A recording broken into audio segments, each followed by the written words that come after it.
शुक्लांबरधरं विष्णुं सशीवर्णं चतुर्भुजं प्रसन्नवदनं ध्याये सर्वविघ्नोपशान्तये अगजा आननपद्मार्कं गजाननमहर्निशो अनेकदन्तो भक्तानां एकदन्तमुपास्महे एकदन्तमुपास्महे। गुरुब्रह्मं गुरुविष्णुं गुरुदेवो महेश्वरः गुरु साक्षात् परब्रह्मं तस्मै श्री गुरवे नमः। जय अंबरीश वरद गोविंद आंजनेय वरद गोविंद ఏడుకొండలవాడ వెంకటరమణ గోవింద గోవింద। మురళీ కృష్ణ రారా నా ముద్దుల కృష్ణ రారా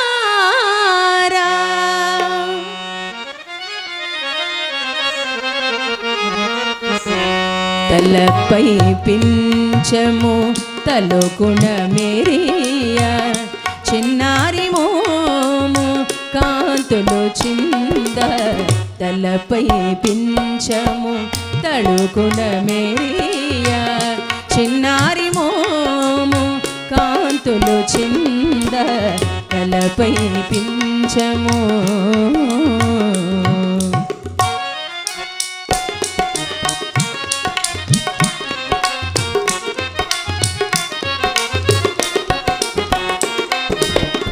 చిన్ని పాదములు అడుగులు తడబడా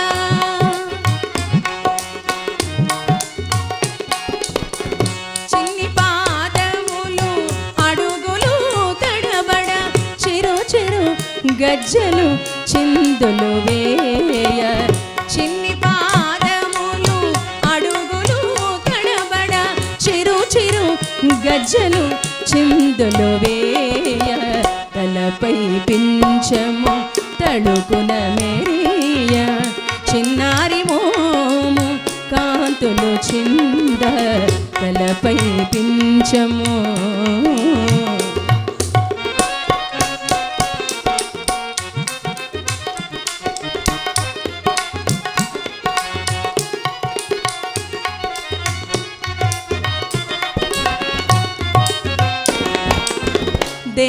దేవతలందరూ నిన్ను కొలువంగా దేవతలందరూ నిన్ను కొలువంగా భువిలో అందరూ నిన్ను కొనియాడా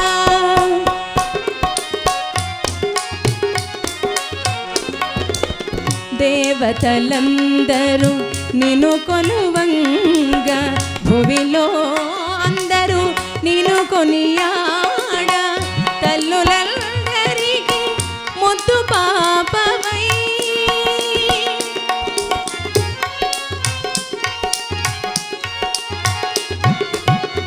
తల్లులందరికీ ముద్దు పాపవై భువిలో వెలసిన సందమామవో తల్లులందరికీ ముద్దు పాపవై భువిలో వెలసిన సందమామవో తలపై పింఛము తళుకున మేరియా చిన్నారి మోము కాంతులు చింద తలపై పింఛము।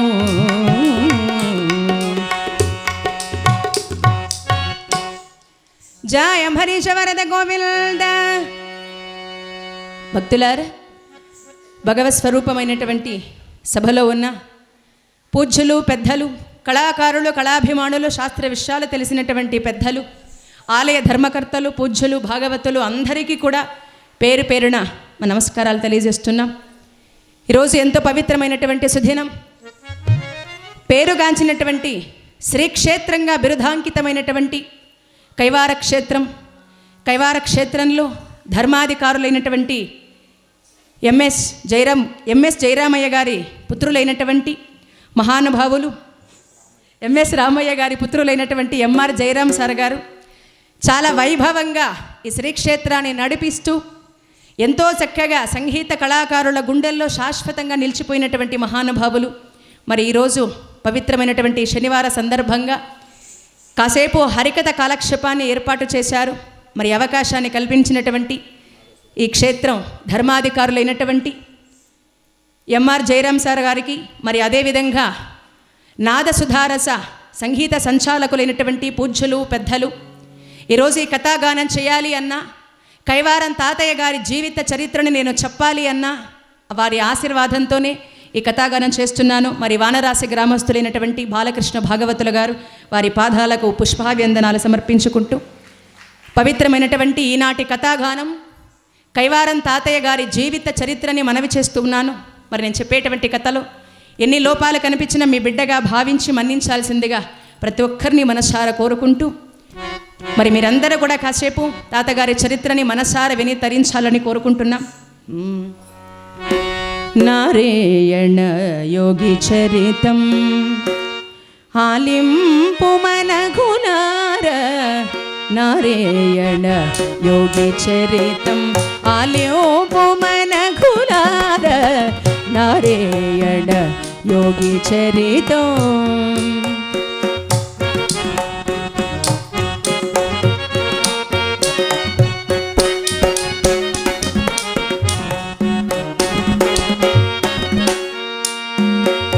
తిరునుభవ బంధంబులు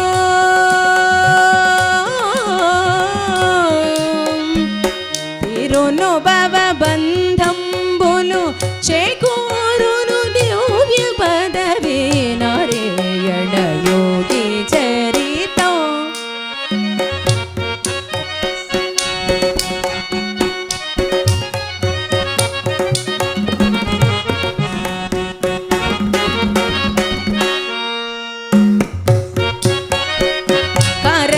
జన్ముండమర నారాయణ అంశజుండు,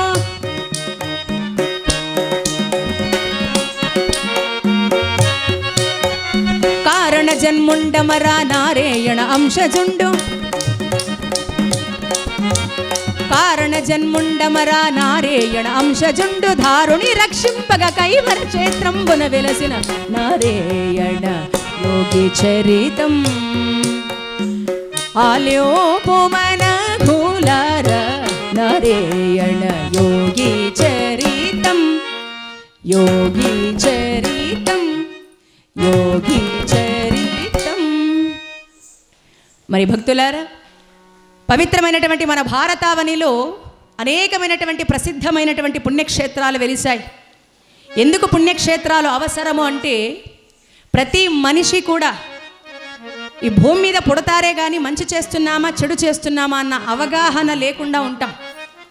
అలాంటి మానవులందరినీ కూడా మోక్ష మార్గం వైపు తీసుకెళ్ళడానికి, మనిషిలో ఉన్నటువంటి అధర్మాన్ని పోగొట్టడానికి, మనిషి మానవత్వాన్ని నింపడానికి వెలిసినటువంటివి పుణ్యక్షేత్రాలు.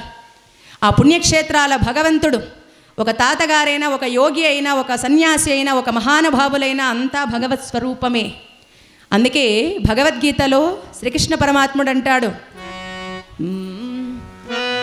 యథా యదా హి ధర్మస్య గ్లానిర్భవతి భారత అభ్యుత్థానమధర్మస్య తథాత్మానం సృజామ్యహం పవిత్రానాయ సాధూనాం వినాశాయ చతుష్కృతాం ధర్మ సంస్థాపనార్థాయ సంభవామి యుగే యుగే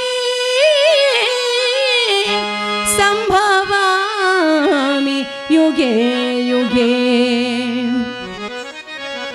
పవిత్రమైన భారతంలో ధర్మము నశించిపోయి అధర్మము పెరిగినప్పుడు భగవంతుడు ఏదో ఒక రూపంలో ఆ ధర్మాన్ని రక్షించడానికి వెలుస్తాడండి.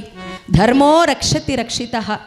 మరి శ్రీక్షేత్రం కూడా ధర్మాన్ని రక్షించడానికి వెలిసినటువంటి వారు మన కైవారం తాతయ్య గారు. మరి ఎలా వెలిచారు? పవిత్రమైనటువంటి కర్ణాటక రాజ్యం చిక్కబళ్ళాపురం జిల్లా చింతామణి తాలూకులో వెలిసినటువంటి కైవారంలో ఇదొక చిన్న గ్రామం. అలాంటి కైవారంలో కైవారంబును క్షేత్రము గలదది కన్నడ దేశమునందు. కైవారంబను క్షేత్రము గలదది కన్నడ దేశమునందు. శైవ వైష్ణవుల కలబోసిన ఎట దేవలంబులట మెల్డు.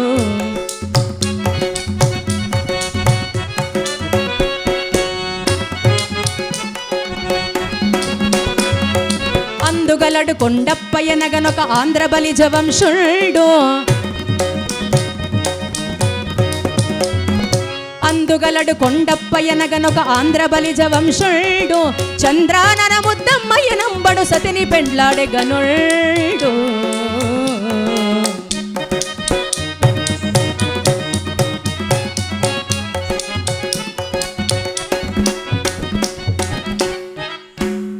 పవిత్రమైనటువంటి ఒక చిన్న గ్రామం కైవార గ్రామం. ఆ కైవారంలో చక్కటి దంపతులు కొండప్ప ముద్దమ్మ అనేటువంటి దంపతులు పావన జీవనాన్ని సాగించేటువంటి మంచి దంపతులు పావన జీవనాన్ని సాగిస్తున్నారు. ప్రతి వంశము నిలబడాలి అంటే ఆ ఇంట్లో ఉన్నటువంటి ఇల్లాలే కారణం. మగవాళ్ళకి తెచ్చినాక ఎక్కడో స్వర్గసుఖాలు లేవు. కట్టుకున్న భార్య భర్త మాట విధేదైతే అదే ఆయనకి స్వర్గం. అట్లా కాకుండా కొంపలో ఉన్నవాడ గంపైంది అనుకోండి, ఏ టు జెడ్ నరకాలన్నీ ఇంట్లోనే చూపిస్తారు. ఎందుకంటే ఒక భర్త సక్రమంగా లేకపోతే భార్య చెడిపోతుంది, భార్య సక్రమంగా లేకపోతే భర్త చెడిపోతారు, తల్లిదండ్రులు సరిగ్గా లేకపోతే పిల్లలు చెడిపోతారు. ఆ ఇంట్లో ఉన్న ఆడది సక్రమంగా లేకపోతే వంశమే సర్వనాశనం అయిపోతుంది. అందుకే ఇంటికి దీపం వెళ్ళాలన్నారు.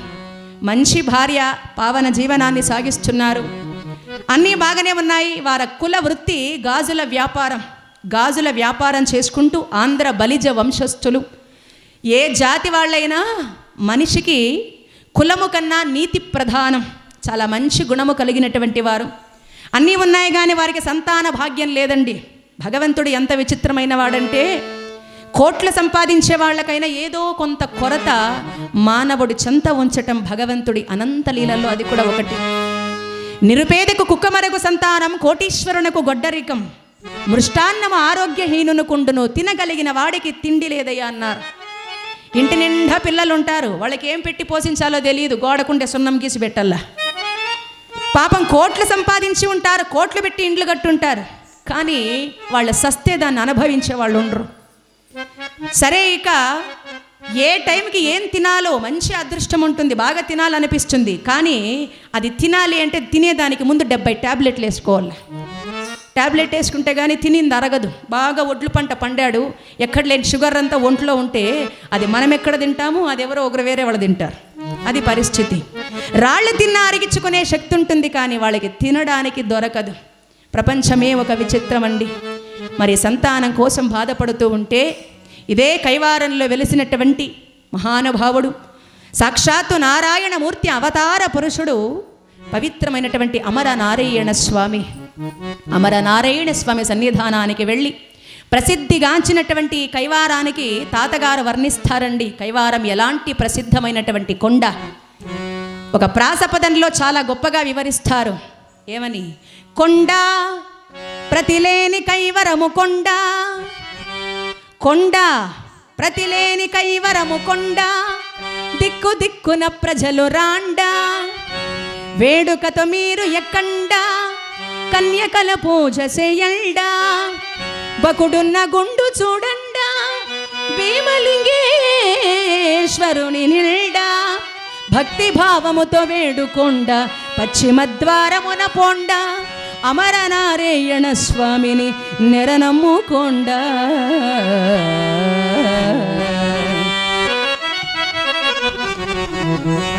ప్రసిద్ధిగాంచినటువంటి ప్రతిలేని కొండ. ప్రతిలేని కొండ అంటే దీనికి సమానమైన కొండ ఇంకొకటి లేదు. అదేమిటి? తిరుమల కొండ ఉంది కదా, ఇంకా చెప్పాలి అంటే బాయకొండ కూడా ఉంది. బాయకొండకు సమానమైన కొండ అవధిలే. ఎందుకంటే దానికి 24 hours పోతానే ఉండొచ్చు, వస్తానే ఉండొచ్చు. దాంతో ఇంకా ఇష్టమైన వాళ్ళు ఈ కార్తీక మాసంలో కట్టయి ఉంటారు, ఈ పొద్దు మొదలు పెట్టిండారంటే ఇంక ఈ నెలంతా అదే పనే. కాబట్టి ప్రతిలేని కొండ అంటే 4 యుగాల చరిత్ర కలిగినటువంటిది ప్రసిద్ధిగాంచిన ఈ కైవార క్షేత్రం. ఏమిటా ప్రసిద్ధి అంటే, పవిత్రమైన కృతయుగంలో వృతాసురుడు అనేటువంటి రాక్షసుడు అమరేంద్రుడు అంటే ఇంద్రుడు, దేవలోకాన్ని పరిపాలించేటువంటి ఇంద్రుడు వృతాసురుడు అనే రాక్షసుని చంపి కుష్ఠరోగ వ్యాధిగ్రస్తుడవుతాడు దేవేంద్రుడు. అప్పుడు పవిత్రమైనటువంటి దేవగురువైన బృహస్పతి భూలోకమున శ్రీమన్నారాయణుడు విగ్రహ ప్రతిష్టాపన చేసిన నీకు ఈ పాప పరిహారం పోతుంది అంటే సాక్షాత్తు దేవేంద్రుల వారు అమరేంద్రుడి చేత నిర్మించబడినటువంటిదే అమర నారాయణ స్వామి విగ్రహం. అమరేంద్రుడి వల్ల నిర్మించబడ్డారు కాబట్టి అమర నారాయణ స్వామి అని ఆయనకి పేరు. ఇది కృతయుగం నాటి చరిత్ర. మరి రెండోది త్రేతాయుగం. త్రేతాయుగంలో శ్రీరామచంద్రమూర్తి సీతా లక్ష్మణ సమేత అడవులకు వెళ్ళేటప్పుడు, ఈ క్షేత్రంలో వెళ్ళేటప్పుడు దాహమేసి సీతమ్మ తన మరిది గారైన బిడ్డతో సమానమైన లక్ష్మణుణ్ణి, నాయనా దాహంగా ఉందయ్యా అంటే తన బాణముతో లక్ష్మణ తీర్థాన్ని సృష్టించాడు. అది ఇప్పటికీ మన కానవాళ్ళు కనబడుతున్నాయి. ఇది త్రేతాయుగం నాటి చరిత్ర. మరి ద్వాపర యుగంలో సూర్య భగవానుల వారు తన రథంలో వెళ్ళేటప్పుడు ఒకే ఒక్క చక్రము నీడ అమర నారాయణ స్వామి సన్నిధానంలో పడిందట. అందుకు ఈ కైవారానికి ద్వాపర యుగంలో ఏకచక్రపురము అని పేరు వచ్చింది. అంతేకాక ద్వాపర యుగంలో సాక్షాత్తు పాండవులు విప్రవేశమన ఇళ్ళల్లో తిరిగి అడుక్కు తిన్నటువంటి సన్నివేశాలు, బకాసురుణ్ణి చంపి, ఇప్పుడు కూడా బకాసురుడి గుండు మనం చూస్తున్నాం. ఏడాదికి ఒకసారి చీము రక్తము అక్కడ వెళుతుందని ప్రసిద్ధిగాంచింది. మరి ఆ రోజు బకాసురుని చంపినటువంటి ఆ పాప పరిహారం కోసము సాక్షాత్తు భీముడు భీమలింగేశ్వర స్వామిని ప్రతిష్ఠించాడు. ఇక ఇప్పుడు కలియుగంలో మన కైవారం తాతయ్య గారి ప్రసిద్ధి ఈ 4 యుగాల చరిత్ర కలిగినటువంటిది కైవారం.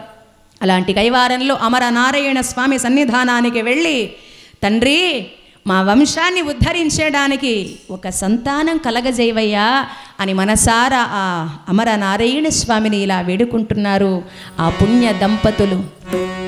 వెంకటాచల నిలయం వైకుంఠపురవాసం, వెంకటాచల నిలయం వైకుంఠపురవాసం, పంకజనేత్రం పరమ పవిత్రం, పంకజనేత్రం పరమ పవిత్రం, శంఖచక్రధర చిన్మయ రూప, వెంకటాచల నిలయం వైకుంఠపురవాసం.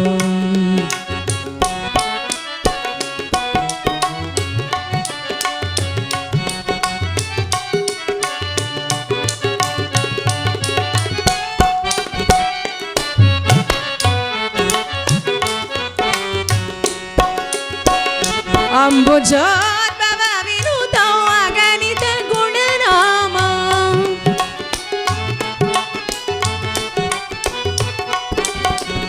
అంబుజోద్భవ వినుతం అగణిత గుణనామ, తుంబురు నారద గాన విలోలం, తుంబురు నారద గాన విలోలం, అంబుదిశయనో ఆత్మాభిరామ, వెంకటాచల నిలయం వైకుంఠపురవాసం.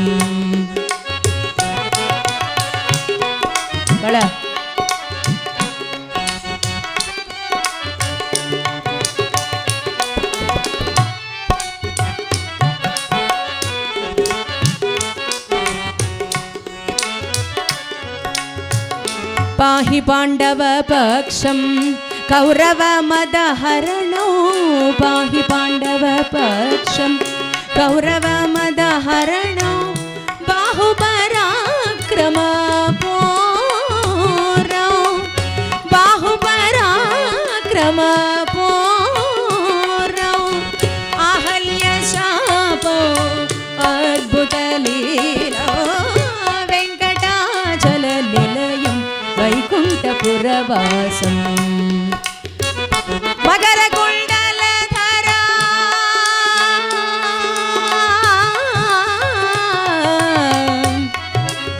స్వామి,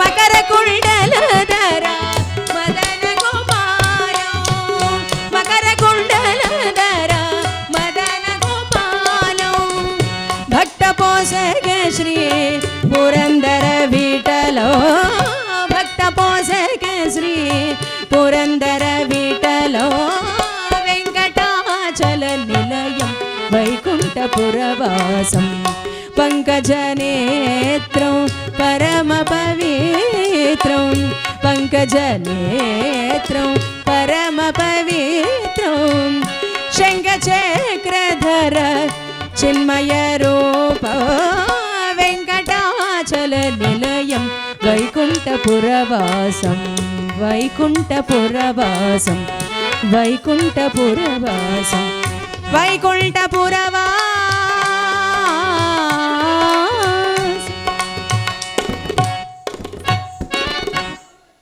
పవిత్రమైనటువంటి ఆ అమర నారాయణ స్వామిని మనసారా ప్రార్థించగా ఆ స్వామి కృప కలిగింది.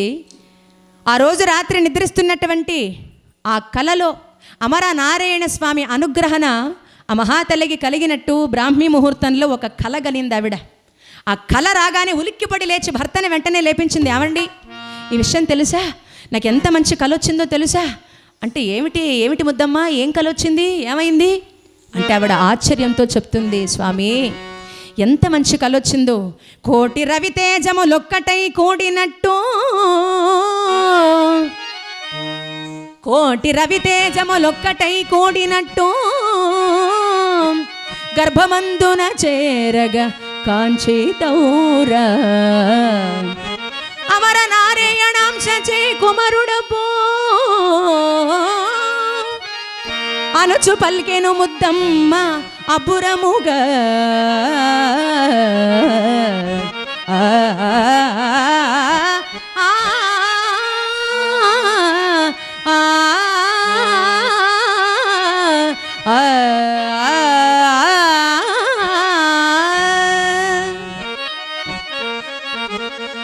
ఆహా స్వామి, ఎంత మంచి కల వచ్చిందో, సాక్షాత్తు అమర నారాయణ స్వామి కృప నా గర్భంలో ప్రవేశించినట్టు కలగన్నానండి అంటే మురిసిపోయాడు కొండప్ప. ఇంకేముంది ముద్దమ్మ, భగవంతుడు అనుగ్రహణ నీకు కలిగినట్టే అనగానే ముద్దమ్మ గర్భవతి అయిన శుభవార్త అందరికీ తెలిసింది. జై ఇందిరారమణ గోవింద, జై బోలో అమర నారాయణకే. ఎవడైనా గోవిందాలు అడుక్కోవచ్చు, ఈడ అడిగే పనిలే. ఎందుకంటే పాలిగే బందిద్దే పంచామృత అన్నట్టు ఇప్పుడు సరిపెట్టుకోవాలి. కాబట్టి కాస్త గట్టిగా అనండి, జై ఇందిరారమణ గోవింద, ఏడుకొండలవాడ వెంకటరమణ గోవింద. ఆ గర్భము ధరించిన ముద్దమ్మను చూసి మురిసిపోతున్నారు కొండప్ప గారు.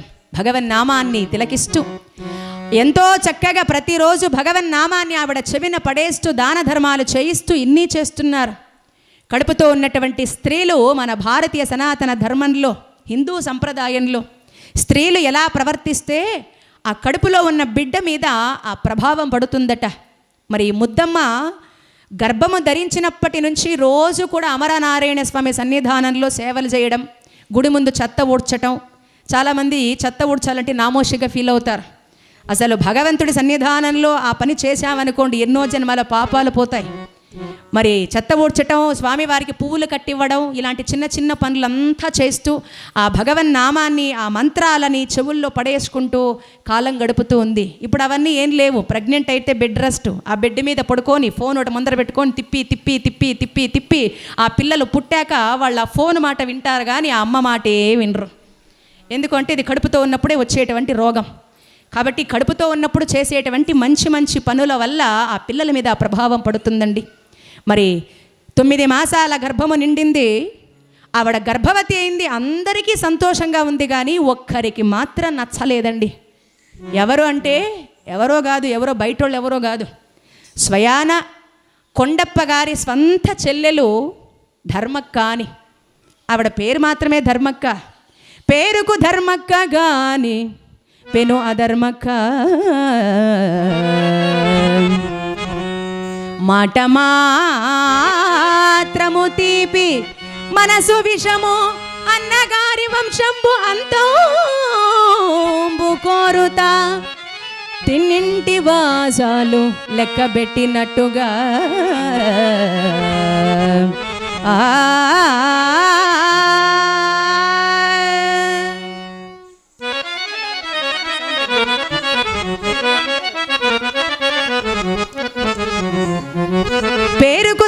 ధర్మక్కగాని పెను అధర్మక్క. పేరు మాత్రమే ధర్మక్క, ఆ పేర్లో ఇంత కూడా లేదండి ధర్మం. కొంతమంది పేర్లు పెట్టుకుని ఆ పేరు సార్థకం చేసుకోలేరు. ఒక ఆవిడ ఇంటి దగ్గరికి వెళ్ళి, అమ్మ ఆకలిగా ఉంది, కొంచెం అన్నం పెట్టవే తల్లి అంటే ఆయన అనిందట, ఎద్దులా ఉండవు పని చేసుకొని సావలేవా పక్కింటికి పో అనిందట. ఆవిడ పేరు మీరే గెస్ట్ చేసి ఉంటారు. ఏం పేరు? అన్నపూర్ణమ్మ. మరి ఏం ప్రయోజనం అండి? అన్నమే పెట్టలేని తల్లి అన్నపూర్ణ అని పేరు పెట్టుకుంటే ఏం ప్రయోజనం? ఒక ఆమె దగ్గరికి వెళ్ళి, అమ్మ దాహంగా ఉంది కాస్త నీళ్ళు ఇవ్వవే అంటే, మా ఇంట్లో లేదు ఎదురింటికి పో అనిందట. ఆవిడ పేరు గంగా భవాని. ఏం ప్రయోజనం? లక్ష్మి అని పేరు పెట్టుకునింది, ఆ ముఖంలో ఆవిడలో ఒక ఇంత కూడా ఆ లక్షణాలే. సుందరమ్మ అని పేరు, ఆ మొహం మంచి కాటెరమ్మలాగా ఉంటుంది. ఏం ప్రయోజనం? మరి సరస్వతి అని పేరు, కోస్తే ఒక అక్షరం ముక్క రాదు. అనసూయమ్మ అని పేరు, ఆవిడ దగ్గర ఉన్న బుద్ధులంతా అసూయ పుట్టేలా ఉంటాయి. కాబట్టి పేరు పెట్టుకున్నా సార్థకత లేదు. చూడండి, ఒకే తల్లి గర్భమున పుట్టినటువంటి వాళ్ళు కొండప్ప మరి ధర్మక్క. కానీ ఆయన బుద్ధి వేరు, ఈవిడ బుద్ధి వేరు. అదే విచిత్రం. భగవంతుడు ఎంత విచిత్రమైన వాడు చూడండి. ఒక చెట్టులో పూసేటువంటి పూలు కొన్ని మాత్రమే గుడికి చేరుతాయి, కొన్ని మాత్రమే భగవంతుని సేవకి పనికొస్తాయి. ఇంకొన్ని పూలు చచ్చిపోయిన శవానికి అలంకారంగా పనికొస్తాయి. ఇంకొన్ని పూలు ఇట్లా మా హరిదాసుల మెడలో పడతాయి. అట్లా ఇంకొన్ని పూలు భూమి మీద రాలిపోయి ఆడి ఎండిపోయి పాడైపోయి. కాబట్టి ఒకే చెట్లు పూసే పూలే మళ్ళీ. కానీ ఎంత వ్యత్యాసం! భగవంతుడు ఎంత విచిత్రమైన వాడు. ఒక తల్లి కడుపున పుట్టిన ఆవిడకే మంచి ఇది లేదు, ఎలాగైనా ఆ బిడ్డని చంపేయాలి. ఎందుకు చంపాలి అంటే ఆవిడకి దురాశ ఆస్తి మీద. కలియుగమే ఆశలతో నిండినటువంటిదండి. కాబట్టి మాకు ఎలాగో మా అన్నగారికి సంతానం లేదు కదా, వీళ్ళు సస్తే మొత్తం ఆస్తంతా నాకే అవుతుందిలే అని ఒక దురాశ. ఇప్పుడు కడుపున కాయగాస్తుందని తెలియగానే అనేక ప్రయత్నాలు చేసింది ఆ బిడ్డని చంపడానికి. కడుపులో ఉన్నోడు సామాన్యుడా? కారణ జన్ముడు. సంతానం అనేటువంటిది చాలా విశేషమండి. కర్మజన్మ సంతానం, కామజన్మ సంతానం, కారణ జన్మ సంతానం అన్నారు. కామజన్మ సంతానం అంటే కళ్ళు కప్పిన కామంతో పుట్టేవాళ్ళు, వాళ్ళకు పుట్టిన ప్రయోజనం ఉండదు. కనీసం బతికినన్నాళ్ళు అమ్మ నాన్నకంత అన్నం కూడా పెట్టరు. అది కామ సంతానం, వాళ్ళు పుట్టి ప్రయోజనంలే. ఎందుకంటే మరి కర్మ సంతానం అంటే చేసుకున్నటువంటి పాప కర్మాల బట్టే వాళ్ళు పుట్టేటువంటి సంతానం. ఉదాహరణకి మనం ఏదో పెళ్లి చేసే వయస్సులో అమ్మాయో అబ్బాయో మేము లవ్ చేసుకున్నామండి, ప్రేమించుకున్నామండి, మాకు ఈ పెళ్ళి అవసరం లేదు అని ఎవరితోనో పోయినారనుకోండి, ఇంక దానివల్ల ఏమవుతుంది? అమ్మా నాన్నకి హార్ట్ అటాక్ వచ్చి మరణిస్తారు. ఇంకా అంతకన్నా ఇంకేముంది? అది కర్మ సంతానం. మరి మూడోది కారణ జన్మ సంతానం. ఒక ఈశ్వరుడి అనుగ్రహణ ఉంటే మాత్రమే కలిగే సంతానం. ఆ సంతానాన్ని ఎవ్వరు ఇంచు కూడా కదిలించలేరు. ఆ కడుపులో ఉన్నది ఎవరు అంటే కారణ జన్మ సంతానమే. కాబట్టి ఏమి చేయలేకపోయారు. ఒకరోజు 9 మాసాలు పూర్తయి పురుటి నొప్పులు పడుతుంది మహాతల్లి ముద్దమ్మ. కొండప్ప గారు వ్యాపారానికి వెళ్ళిపోయారు, గాజుల వ్యాపారానికి. ఈ ముందు కాలం అంతా కూడా పురుటి నొప్పులు వచ్చాయి అంటే ఇప్పట్లాగా హాస్పిటల్స్ ఆపరేషన్స్ లేవు. మరి అప్పట్లో ఈ పురుటి నొప్పులు వచ్చినప్పుడంతా కషాయం పెట్టించేవాళ్ళు. ఆ కషాయం పెట్టి ఆ కషాయంలో విషం ఇచ్చేసింది మహాతల్లి ధర్మక్క. తెలియని అమాయకురాలైన ఆ ముద్దమ్మ ఆ కషాయాన్ని స్వీకరించి ఒకవైపు పురుటి బాధ, ఇంకోవైపు ఆ విషప్రయోగపు బాధ. ఆడదానికి పురుటి బాధ అంటేనే నరకం. ఆ నరకముతో ఈ నరకం పడలేక పడలేక పడలేక చచ్చి చచ్చి చచ్చి ఆ బాధని భరించి భరించి అతి కష్టం పైన మహానుభావుడు కారణ జన్ముడైన అమర నారాయణ స్వామి కృపతో జన్మించినటువంటి పరమపూజ్యుడు మన తాతయ్య గారికి జన్మనిచ్చింది. పండంటి మగబిడ్డకి జన్మనిచ్చిందండి. జయ ఇందిరారమణ గోవింద, ఆంజనేయ వరద గోవింద, జై బోలో అమర నారాయణ స్వామికే. మరి పండంటి మగబిడ్డకు జన్మనిచ్చింది అతి కష్టం పైన. ఆ జన్మనిచ్చి కుమిలిపోతూ కళ్ళు తెరవలేక చేతులు కాళ్ళు అస్వస్థకు గురి అయ్యి బాధపడుతూ ఆ బిడ్డను చూస్తూ, ఒరే బాబు, నేను జన్మను మాత్రమే ఇచ్చాను కానీ నేను నీకు పాలివ్వలేను, పెంచలేనురా, ఇక ఇంతే నా జీవితం అని చెప్పి ఆ బిడ్డని ముద్దాడి కడసారి క్షణాల్లో ముద్దమ్మ గారు కూడా కనుమూశారండి. జై ఇందిరారమణ గోవింద. మరి ఇది ఇలా ఉండగా గాజుల వ్యాపారంబుని మునించి గనుడు కొండయ్య వేగల్.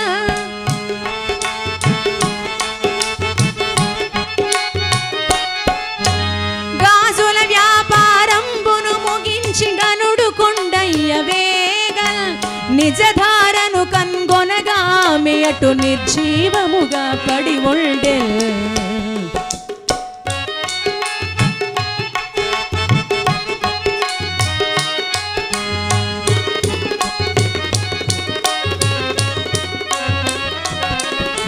శ్రీహరి కృపతో కలిగెను నాకొక చిన్ని కుమారుడు గాని.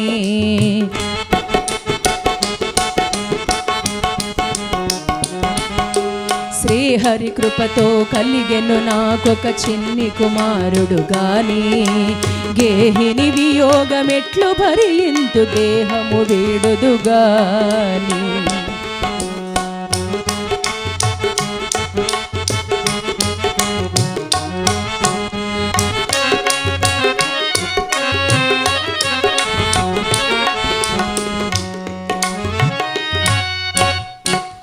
గాజుల వ్యాపారం ముగించుకొని సాయంకాలంగా ఇంటికొచ్చారు పాపం మహానుభావుడు కొండయ్య.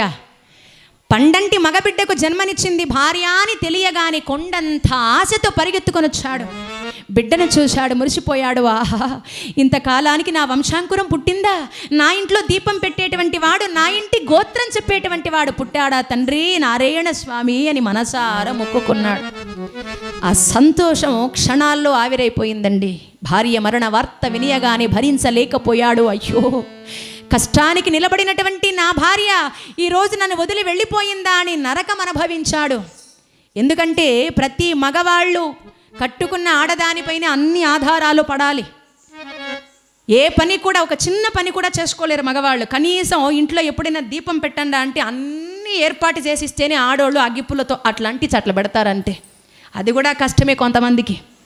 ఇన్ని ఆధారాలు ఆడవాళ్ళ మీద ఆధారపడినప్పుడు వాళ్ళు దూరం అయితే అది బ్రతకడం ఎంత నరకమో.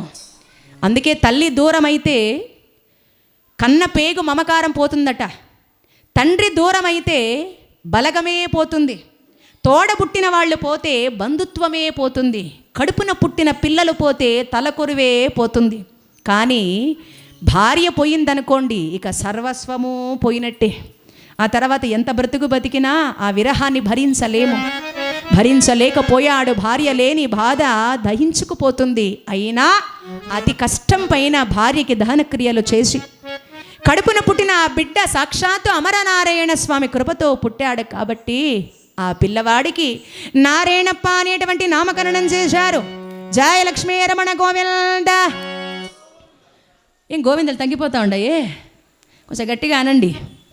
మరి ఎప్పుడైతే పవిత్రమైనటువంటి నారాయణప్ప అని నామకరణం చేశారు, ఆ పిల్లాన్ని పెంచుతున్నాడు. అమ్మైనా తండ్రైనా తానే అన్ని విధాలా పెంచుతున్నాడు. కానీ ఆ భార్య లేని వియోగం మాత్రం ఆ బాధని ఎవరూ తీర్చలేకపోయారు ఆయనకి.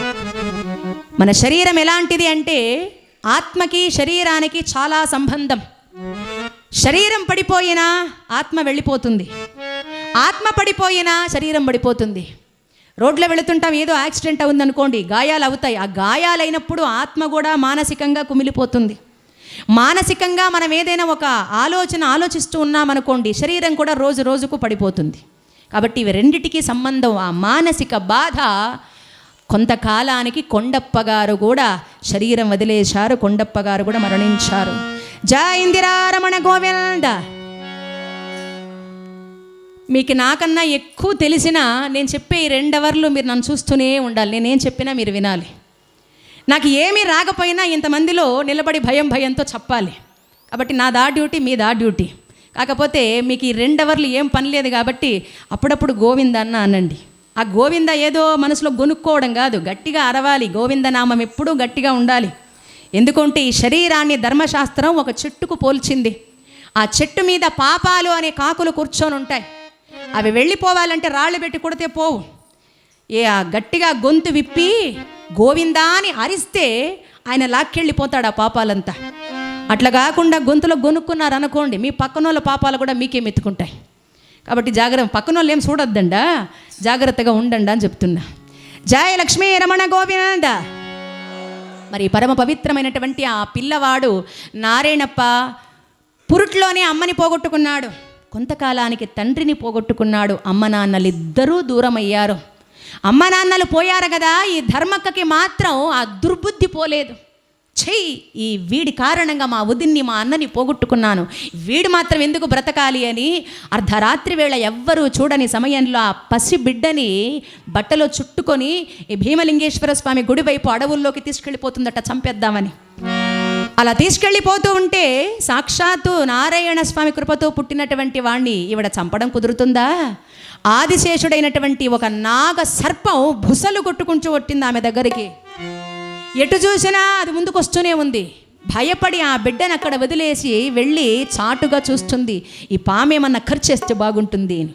ఆ పాము కరవట్లేదు, ఆ బిడ్డ చుట్టూ ప్రదక్షిణాలు చేస్తూ ఉందట.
ఎప్పుడైతే ఆ పాము ప్రదక్షిణాలు చేస్తూ ఉంటే ఈవిడ భయం వేసింది. పాపం అర్ధరాత్రి నుంచి పొద్దున్న వరకు చూసింది, ఆ పాము బోలే ఈ అమ్మ బోలే.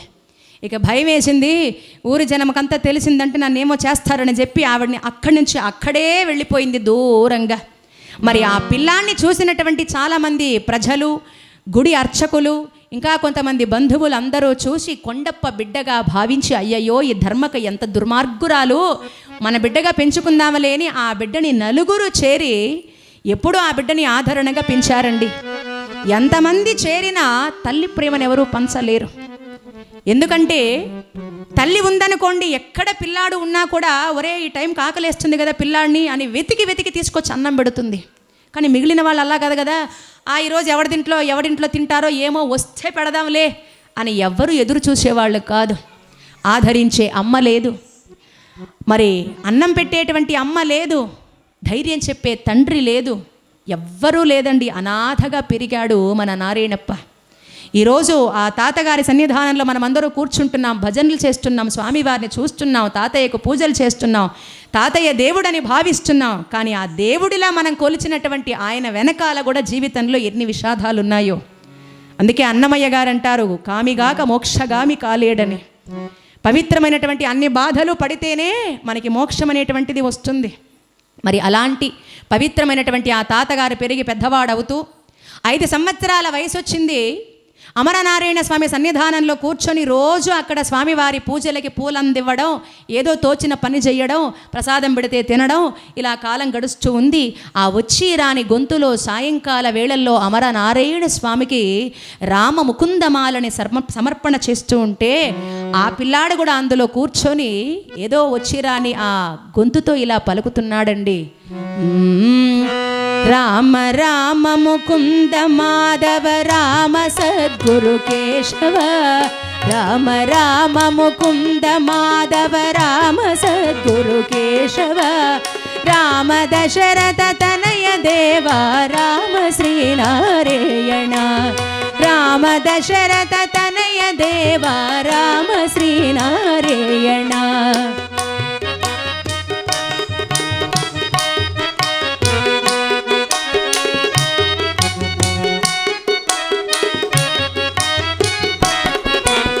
వందనము శ్రీ వెంకటేశ్వర, వందనము జగదీశ్వర, వందనము శ్రీ వెంకటేశ్వర, వందనము జగదీశ్వర, వందనము శ్రీ విఠలేశ్వర, వందనము నారాయణ, వందనము శ్రీ విఠలేశ్వర, వందనము నారాయణ. రామ రామ ముకుంద మాధవ రామ సద్గురు కేశవ, రామ దశరథ తనయ దేవ రామ నారాయణ.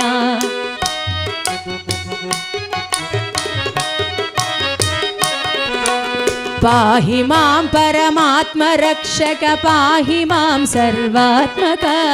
పాహి మాం పరమాత్మ రక్షక పాహి మాం సర్వాత్మక.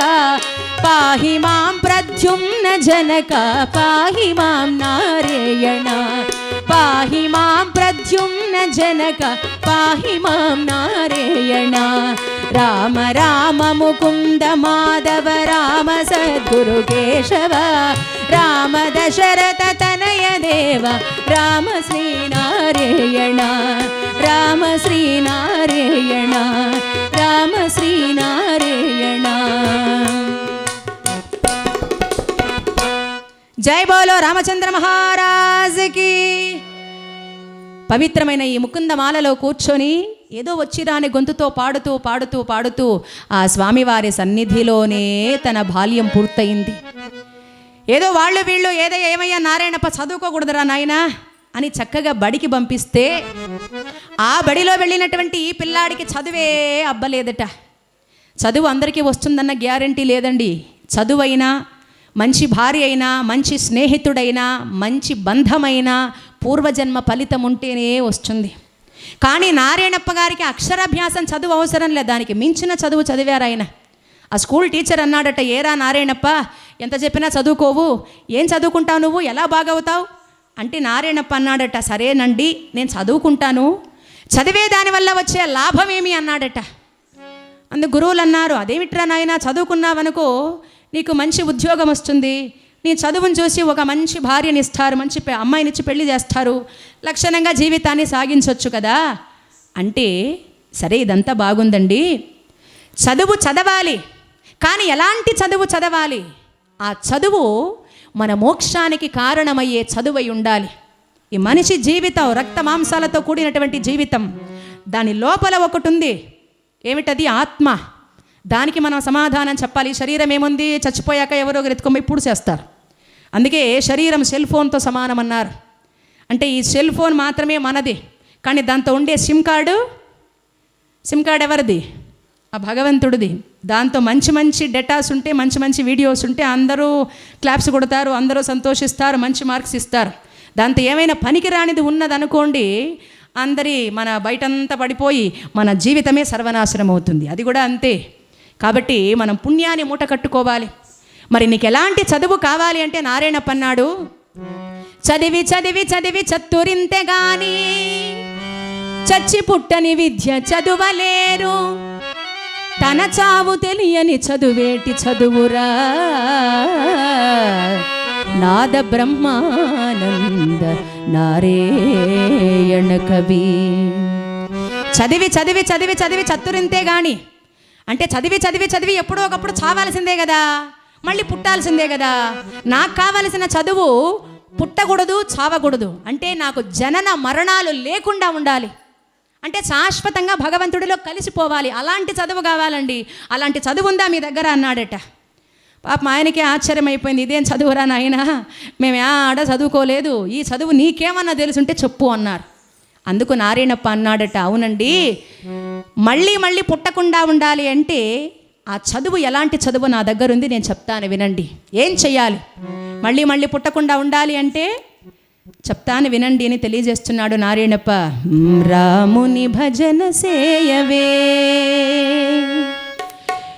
రాముని భజన సేయవే, ఓ మనస రాముని భజన సేయవే, ఓ మనస రాముని భజన సేయవే, ఓ మనస రాముని భజన సేయవే, సీత రాముని భజన సేయవే.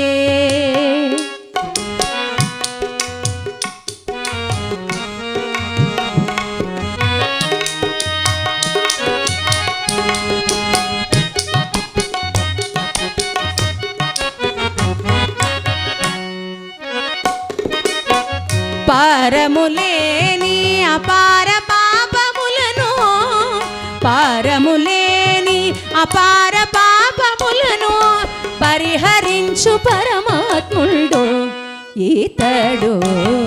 పారములేని అపార పాపములను పరిహరించు పరమాత్ముడు ఈతడు.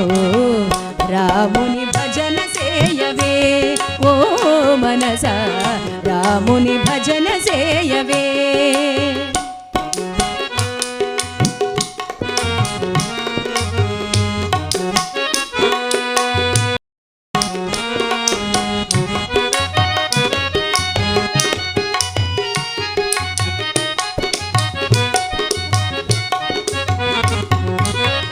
గోవుల కొరకై గోవర్ధనగిరి, గోవుల కొరకై గోవర్ధనగిరి, వ్రేలున ఎత్తిన వెంకట కృష్ణుని. గోవుల కొరకై గోవర్ధనగిరి, వ్రేలున ఎత్తిన వెంకట కృష్ణుని. రాముని భజన సేయవే ఓ మనస, రాముని భజన సేయవే.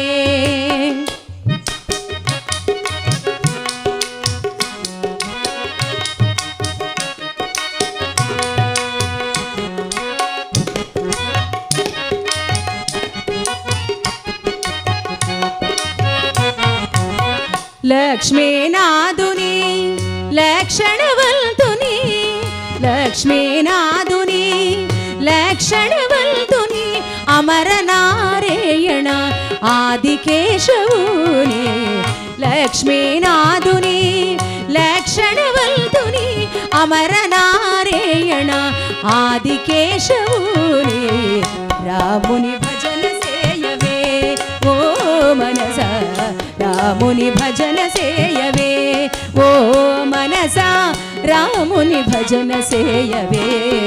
సీత రాముని భజన సేయవే, రాముని భజన సేయవే, రాముని భజన సేయవే. మరి మనం చచ్చి పుట్టకుండా ఉండాలి అంటే ఎలాంటి చదువు చదవాలి? ఆ రాముని భజన చేయాలండి.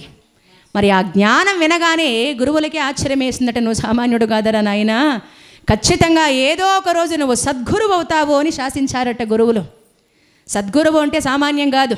ఈ గురువులలో 3 రకాలు: గురువు, సద్గురువు, జగద్గురువు. గురువు అంటే గు అంటే అజ్ఞానము, రు అంటే పోగొట్టేవాళ్ళు, అంటే చీకటి నుంచి వెలుతురికి తీసుకెళ్ళేటువంటి వాళ్ళని గురువులు అంటాం.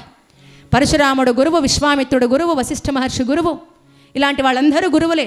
ఇప్పుడున్నటువంటి అధ్యాపకులు కాదు, అంటే టీచర్స్ని మనం అధ్యాపకులు మాత్రమే అంటాం, అంటే జీవనాధారం కల్పించేవాళ్ళు.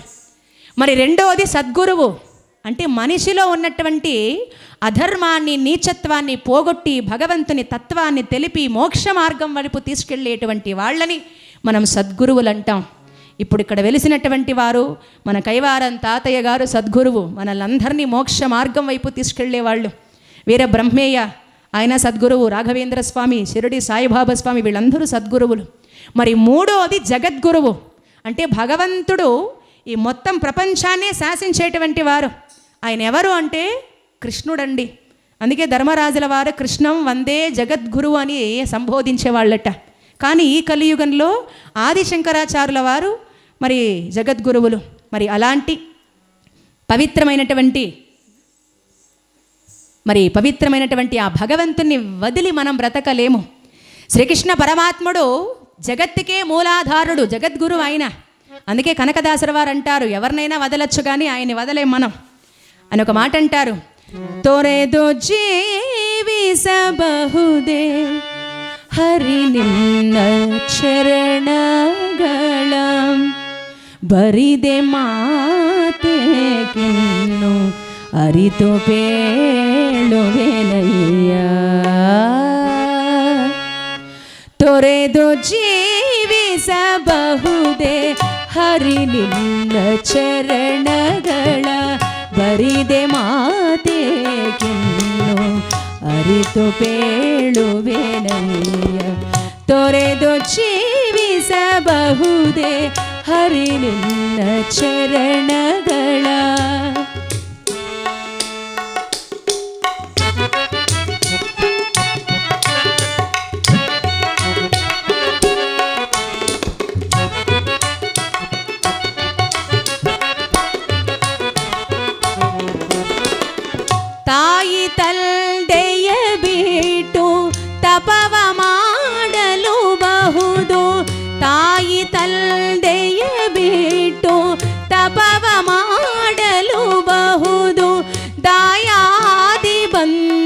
ಬಂಧುಗಳ ಬಿಡಲುಬಹುದು, ದಾಯಾದಿ ಬಂಧುಗಳ ಬಿಡಲುಬಹುದು.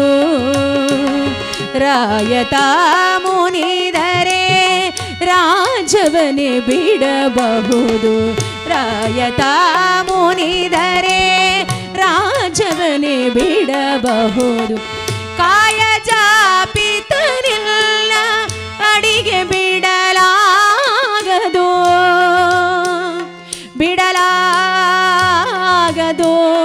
ಬಿಡಲಾಗದು, ಬಿಡಲಾಗದು.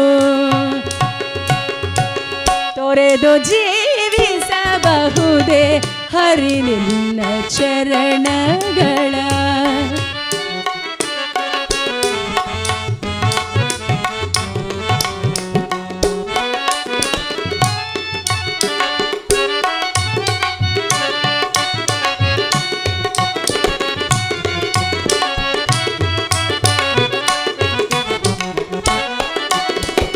ಪ್ರಾಣವನ್ನು ಪರರು ಬೇಡಿದರೆ ಎತ್ತಿ ಕೊಡಬಹುದು, ಪ್ರಾಣವರು ಪರರು ಬೇಡಿದರೆ ಎತ್ತಿ ಕೊಡಬಹುದು.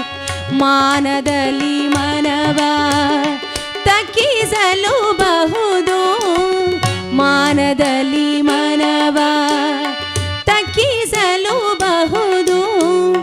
ಮಡದಿ ಮಕ್ಕಳ ಕಡೆಗೆ ತೊಲಗಿಸಿಯೇ ಬಿಡಬಹುದು, ಮಡದಿ ಮಕ್ಕಳ ಕಡೆಗೆ ತೊಲಗಿಸಿಯೇ ಬಿಡಬಹುದು.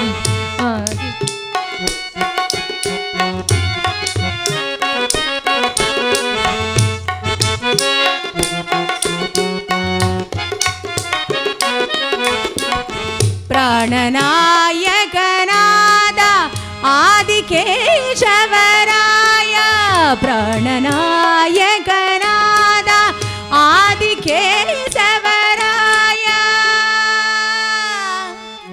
ಜಾಣ ಶ್ರೀಕೃಷ್ಣ ನಿನ್ನಡಿಯ ಬಿಡಲಾಗದು, ಬಿಡಲಾಗದು, ಬಿಡಲಾಗದು. ತೊರೆದು ಜೀವಿಸಬಹುದೇ ಹರಿ ನಿನ್ನ ಚರಣಗಳ. ಬರಿದೆ ಮಾತೆಗಿನ್ನು ಅರಿತು ಪೇಳುವೆನಯ್ಯ. ತೊರೆದು ಜೀವಿಸಬಹುದೇ, ತೊರೆದು ಜೀವಿಸಬಹುದೇ, ತೊರೆದು ಜೀವಿಸಬಹುದೇ ಹರಿ ನಿನ್ನ ಚರಣಗಳ.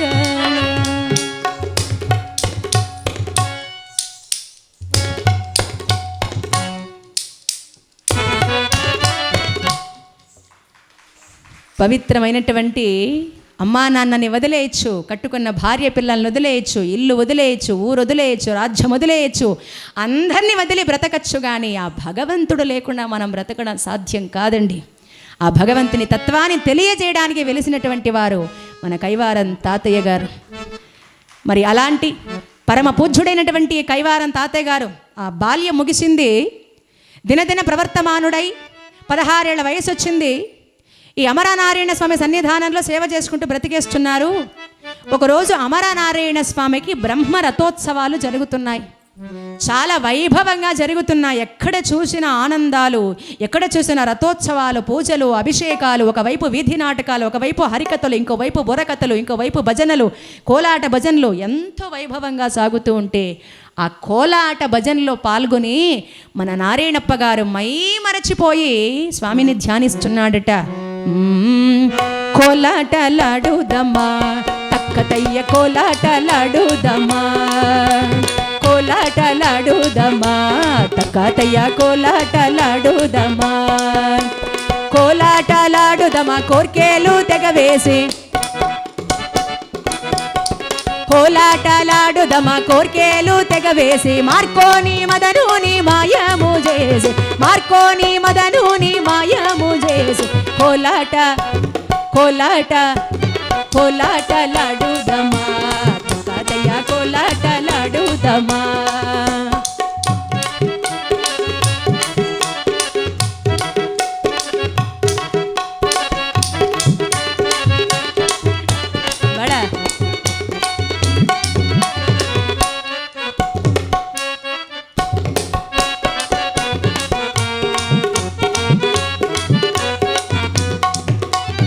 సద్గతి కోలాట సహజము నా మాట, సద్గతి కోలాట సహజము నా మాట, బుధులాడే కోలాట భూలోకమున లేదు, బుధులాడే కోలాట భూలోకమున లేదు. కోలాట కోలాట కోలాటలాడుదమా తక్కతయ్య కోలాటలాడుదమా.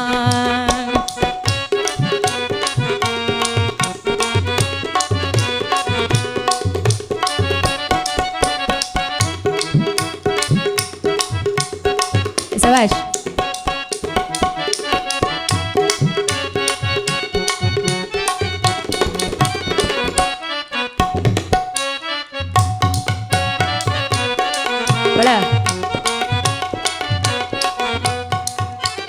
నారాయణ స్వామి నరహరి సత్కృప, నారాయణ స్వామి నరహరి సత్కృప, కోలాట కీర్తన ఉపదేశమాయే, కోలాట కీర్తన ఉపదేశమాయే. కోలాట కోలాట కోలాటలాడుదమా తక్కతయ్య కోలాటలాడుదమా, కోలాటలాడుదమా తక్కతయ్య కోలాటలాడుదమా, కోలాటలాడుదమా తక్కతయ్య కోలాటలాడుదమా, కోలాటలాడుదమా తక్కతయ్య కోలాట కోలాట కోలాట కోలాటలాడుదమా తక్కతయ్య కోలాటలాడుదమా.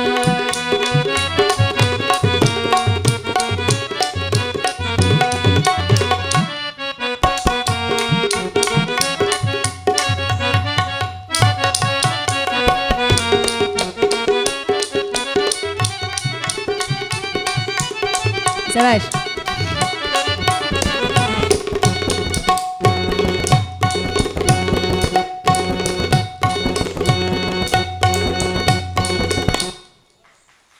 మరి అద్భుతమైనటువంటి కోలాట కీర్తనలో పాల్గొని తన్మయత్వంతో పొంగిపోతూ ఆ కోలాటలాడుతూ ఉంటే వెనకాల నుంచి ఒక ఆర్ధనాదంతో ఆడ గొంతు వినబడింది, నారాయణప్ప అని వినబడింది. తిరిగి చూస్తే ఒక ఆడ మహాతల్లి, ఒక 60 ఏళ్ల వృద్ధురాలినటువంటి ఆవిడ పరుగున వచ్చి ఆ తాతగారి అంటే నారాయణప్ప గారి కాళ్ళపైన పడిపోయింది. ఒరే నాయన నారాయణప్ప, నన్ను మన్నించరా తండ్రి, నేనెవరో కాదురా, మీ మేనత్తని ధర్మక్కని, మీ అమ్మా నాన్నల్ని పొట్టన పెట్టుకున్న రాక్షసిని, నిన్ను కూడా చంపాలని ప్రయత్నం చేసిన దుర్మార్గురాలిని రా, నన్ను మన్నించరా తండ్రిని ఆ కాళ్ళపైన పడి ఏడుస్తూ ఉంటే పాపం నారాయణప్ప ఒక్క చిరునవ్వు నవ్వాడట. వేరే ఇంకెవరైనా అయ్యుంటే మా అమ్మని చంపేస్తావా, మా నాన్నని చంపేస్తావా, పద ఇప్పుడే నీ పైన FIR వేస్తా అని ఈడ్చుకొని పారేసేవాళ్ళం.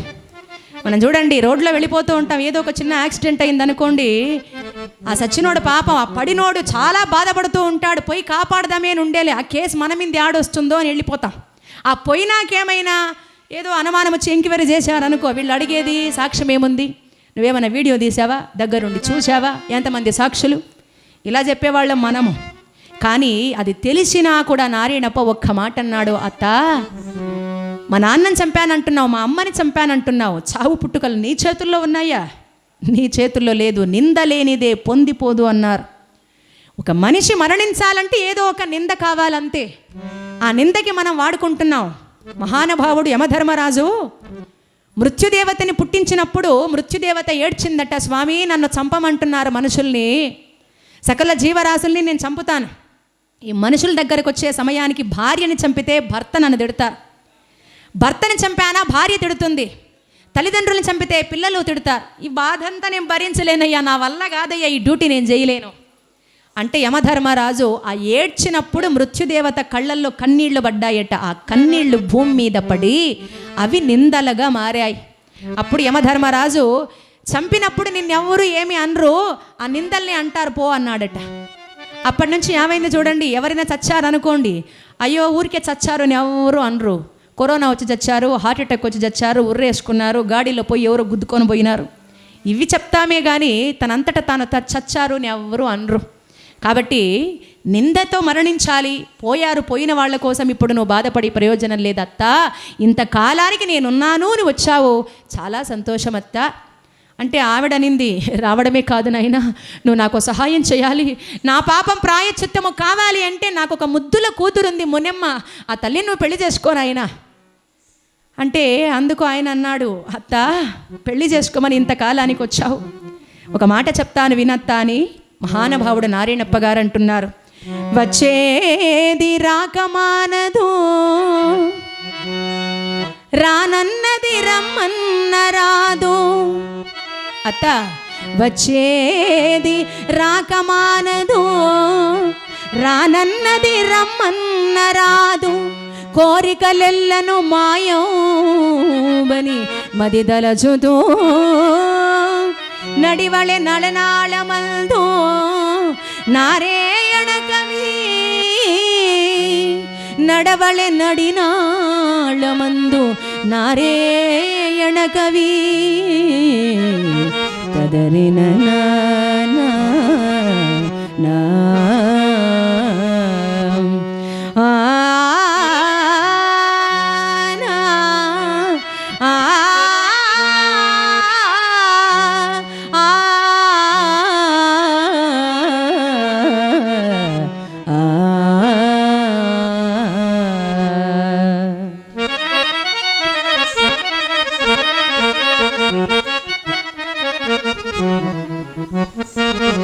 అత్తా మనకంటూ రాసి పెట్టేది ఏమైనా ఉండుంటే మనం వద్దు వద్దు వద్దు అని ఎంత మొత్తుకున్నా అది మన దగ్గరికి రాకుండా ఉండదు.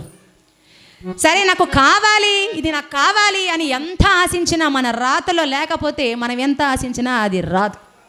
నాకు రాసిందేమో మునెమ్మ, సరే కానివ్వండి అన్నాడు. ఇక అంగరంగ వైభోగంగా అమర నారాయణ స్వామి సన్నిధానంలో మునెమ్మకి నారాయణప్ప గారికి చక్కగా మంగళ వాయిద్యాల నడుమ కళ్యాణం జరిగింది. ఆనందమానందమాయనే మా అమ్మాయి పెళ్లి కూతురాయనే, ఆనందమానందమాయనే మా అబ్బాయి పెళ్లి కొడుకాయనే.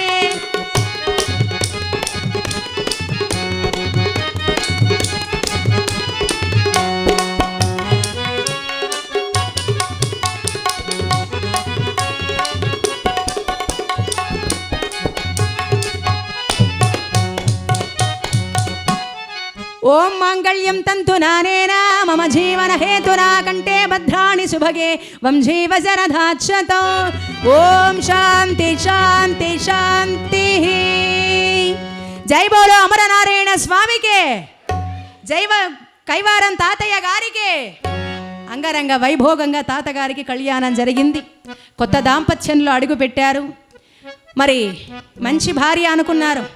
పెళ్ళైన కొంతకాలము ఎట్లా భార్య దొరికినా బాగానే ఉంటుంది, ఎందుకంటే అది కొత్త కొరొన్నాళ్ళు కాబట్టి జీవితం అంతా హాయిగానే అనిపిస్తుంది, ఓ ఇంకా బాగానే ఉంటుందని. కానీ పాపం ఆ మునెమ్మ అసలు రాను రాను రాను రాను దాని అసలు రంగం బయటపడింది. కొంతకాలానికి అన్యోన్య దాంపత్యానికి 3 బిడ్డలు పుట్టారు. 2 మగబిడ్డలు, 1 ఆడబిడ్డ. మగబిడ్డలిద్దరికీ తండ్రి పేరు కలిసి వచ్చేటట్టు పెద్ద కొండప్ప చిన్న కొండప్ప అని పెట్టాడు. మరి కూతురు కదా, కూతురంటే తల్లి పేరు ముద్దమ్మ అని ముద్దుగా పెట్టుకున్నాడు. ముద్దమ్మ అంటూ ఉంటే తన అమ్మని పిలిచినట్టు సంతోషం. ప్రతి తండ్రికి కూతుర్ని, ఆ కూతురులో మరో తల్లిని చూసుకుంటారు ప్రతి తండ్రి.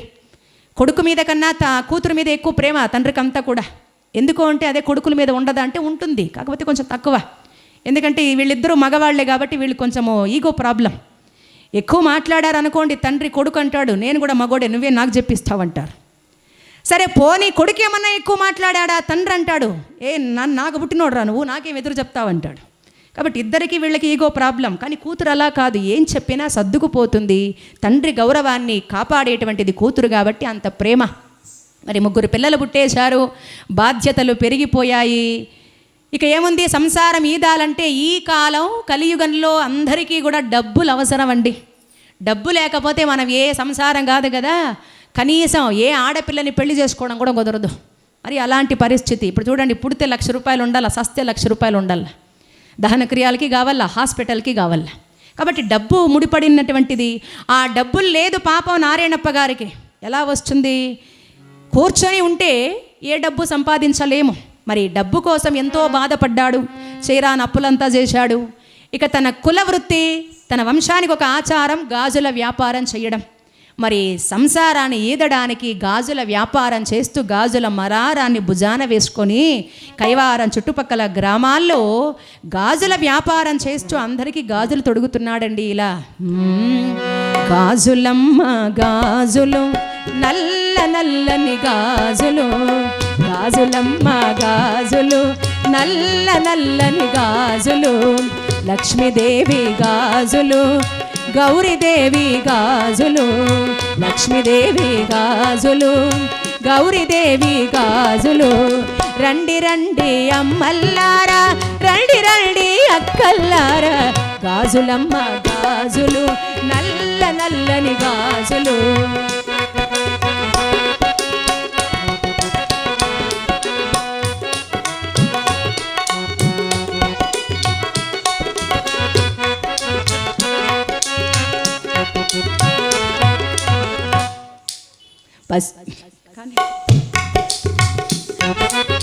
అజుని రాణి తొడగిన గాజులు, అన్నపూర్ణ మెచ్చిన గాజులు,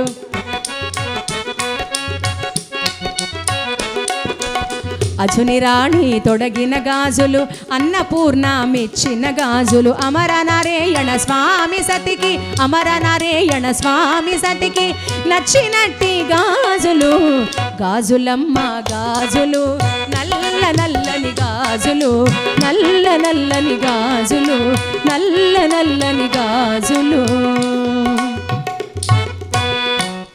అలా ఊరూరు తిరిగి ఆడపిల్లలందరికీ గాజులు వేస్తూ ఉన్నారు. అమ్మ రండి రండి కొనుక్కోండి అమ్మ గాజులు అంటే అందరూ వచ్చి, తాతగారు వచ్చారు అంటే పోయి మలారం చుట్టూ ఈగిలు ముసున్నట్టు ముసురుడిచేది. పాపం చేతుల నిండా గాజులు వేసుకొని వాళ్ళు ఆహా ఎంత బాగుండాయి కదా గాజులు, ఎంత బాగుండాయి కదా అని చేతులు చూసుకుంటూ ఉంటే ఆ సంతోషం వాళ్ళకి ఎలా ఉంటుందో కానీ ఈ తాతగారికి మాత్రం భలే ఆనందం అట్ట. అంటే ఎదుటి వాళ్ళ సంతోషాన్ని మన సంతోషంగా భావించే గుణం ఉందే, అది అందరికీ రాదండి. ఎందుకంటే మనుషుల్లో 3 రకాల మనుషులు అన్నారు. ఎందుకు అంటే ఆ దాంతో మొదటి వాళ్ళు ఎవరు అంటే, నేను ఒకడే బాగుండల్లా, ఇంక అందరూ ఏమన్నా అయిపోండి నాకు అనవసరం, ఇది మొదటి కేటగిరీ. రెండో వాళ్ళు అందరూ బాగుండాలి, అందులో నేను కూడా ఉండాలి, ఇది మానవత్వం కలిగిన వాళ్ళు.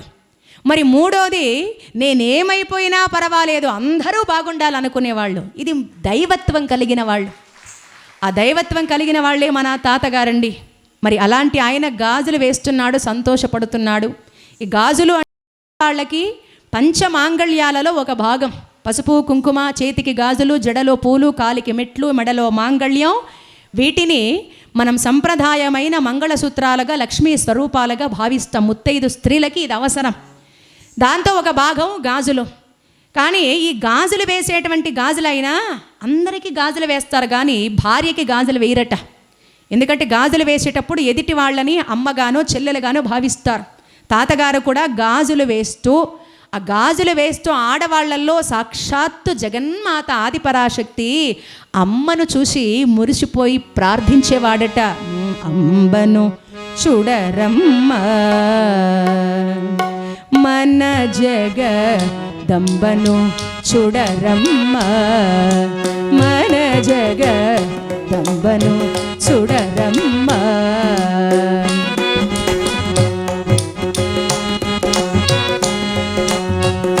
అంబను చూడరే అఖిలాండేశ్వరి, శంభుని సతీత కొలువై ఉన్నది. అంబను చూడరే అఖిలాండేశ్వరి, శంభుని సతీత కొలువై ఉన్నది. అంబను చూడరమ్మ.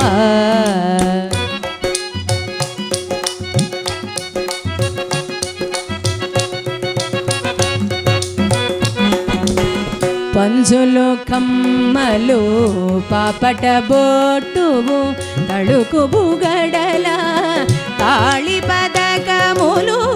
పంజులు కమ్మలు పాపట బొట్టువు తడుకు బుగడల తాళి పదకములు. చక్కని తల్లికి ముత్యపు మూకెర పరమేశ్వరు సతి కొలువై ఉన్నది. చక్కని తల్లికి ముత్యపు మూకెర పరమేశ్వరు సతి కొలువై ఉన్నది.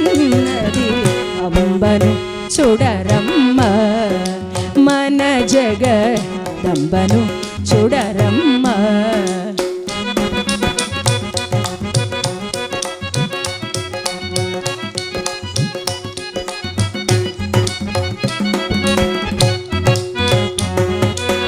హస్తకడియములు అద్దపు గాజులు పాదములందెలు పావడగేజలు. హస్తకడియములు అద్దపు గాజులు పాదములందెలు పావడగేజలు. పిల్లని మేటెలు బిరుదు ముద్రికలు పిల్లని మేటెలు బిరుదు ముద్రికలు. పాలాక్షుని సతి కొలువై ఉన్నది అంబను చూడరమ్మ. మన జగదంబను చూడరమ్మ.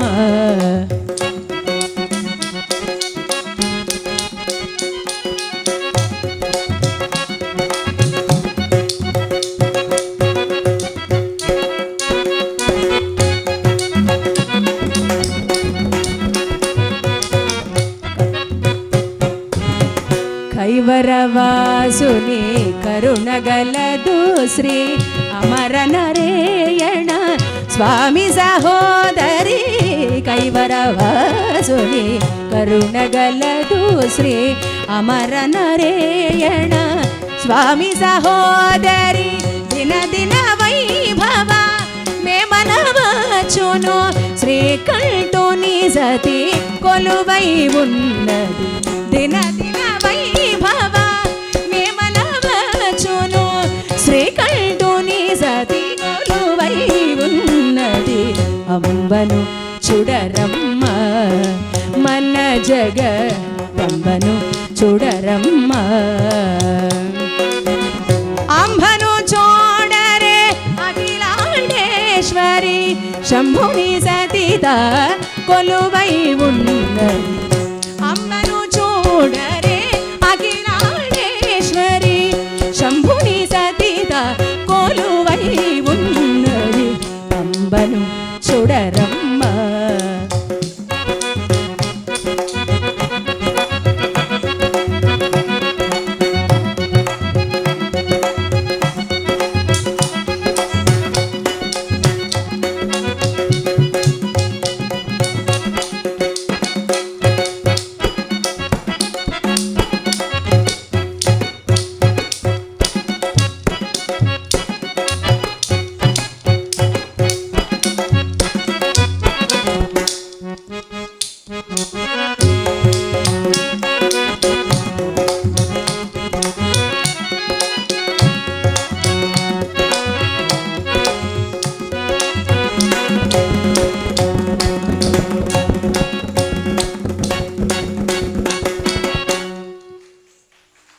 మరి పవిత్రమైన గాజులు వేస్తూ ఆడవాళ్ళలో అమ్మను చూసి మురిసిపోయేవాడట. ఎంత సంతోషపడేవాళ్ళు. వాళ్ళ చేతుల్లో వాళ్ళు ఆనందపడతా ఉంటే ఈయనకు ఆనందం. ఇంత బాగానే ఉంది కానీ గాజులు వేసుకుంటున్నారు, చేతులు చూసి సంతోషపడుతున్నారు. బా ఎంత బాగుండాయి నారాయణప్ప ఈ గాజులు అని అంటూ ఉండారు.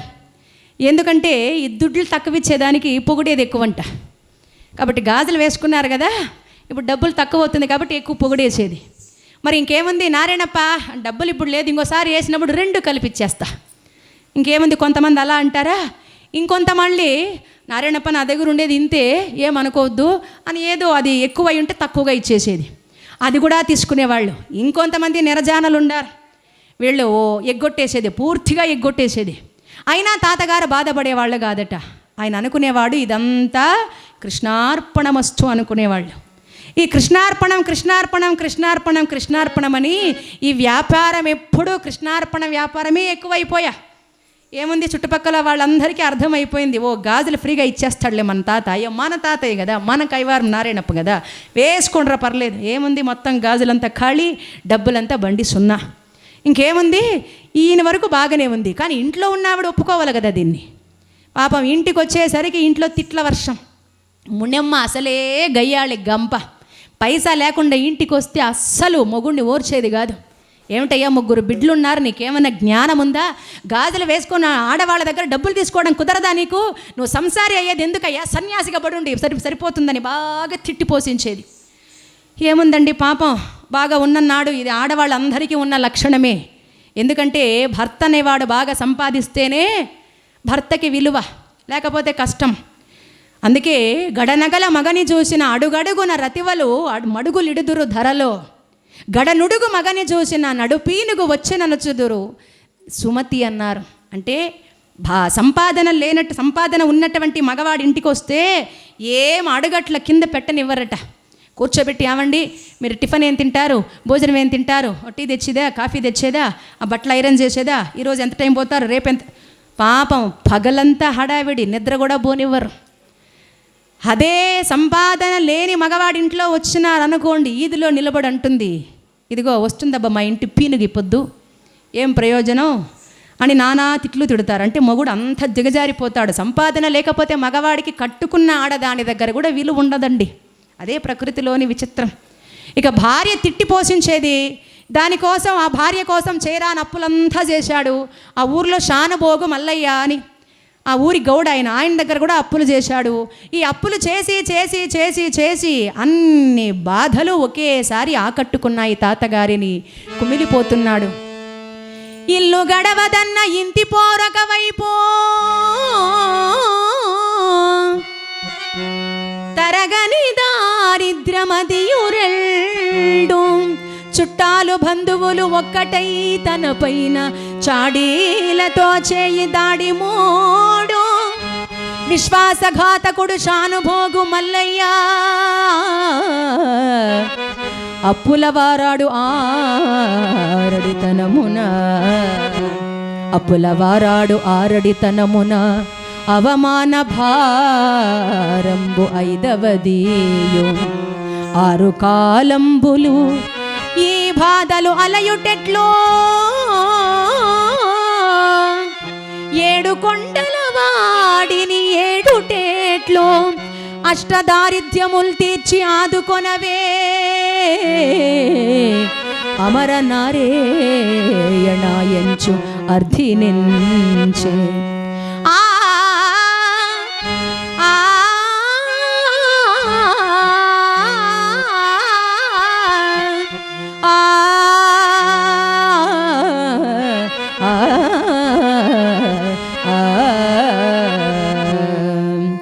మతిహీనుడై పుట్టి మమతలలో చీకి, మతిహీనుడై పుట్టి మమతలలో చీకి, పడి లేవలేకను పామరుడైనాను దైవ శిఖమణి రామ,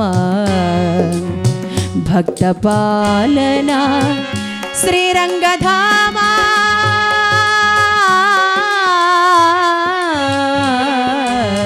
దైవ శిఖమణి రామ.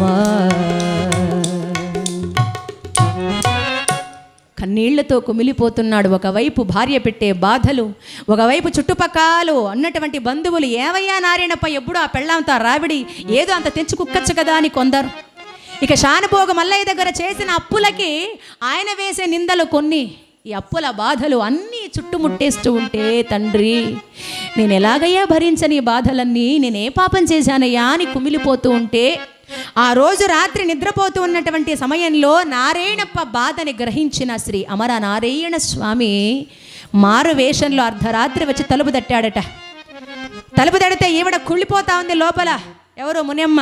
మాకే తిండికి దిక్కులేక సస్తా ఉంటే ఇంత పొద్దులో చుట్టం ఎవరు లేదు, పోవయ్యా.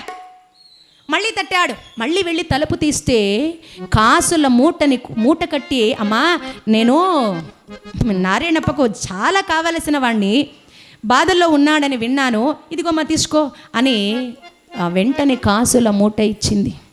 ఆ కాసుల మూట చూసేసరికి పోయిన ప్రాణం తిరిగి వచ్చినంత సంతోషమైపోయింది. ఏమిటి? ఏమిటి నా భర్తకు ఇంత మంచి స్నేహితుడున్నాడా, ఎప్పుడు చెప్పనే లేదే, మా ఆయన వచ్చి పిచ్చోడు అని ఆ మూట విప్పి అలా చూసేసరికి వాకిల్లో ఉన్న అమర నారాయణ స్వామి అదృశ్యమయ్యారు. ఆ కాసుల మూట తీసుకొచ్చి భర్తకిచ్చింది. ఆనందపడ్డాడు.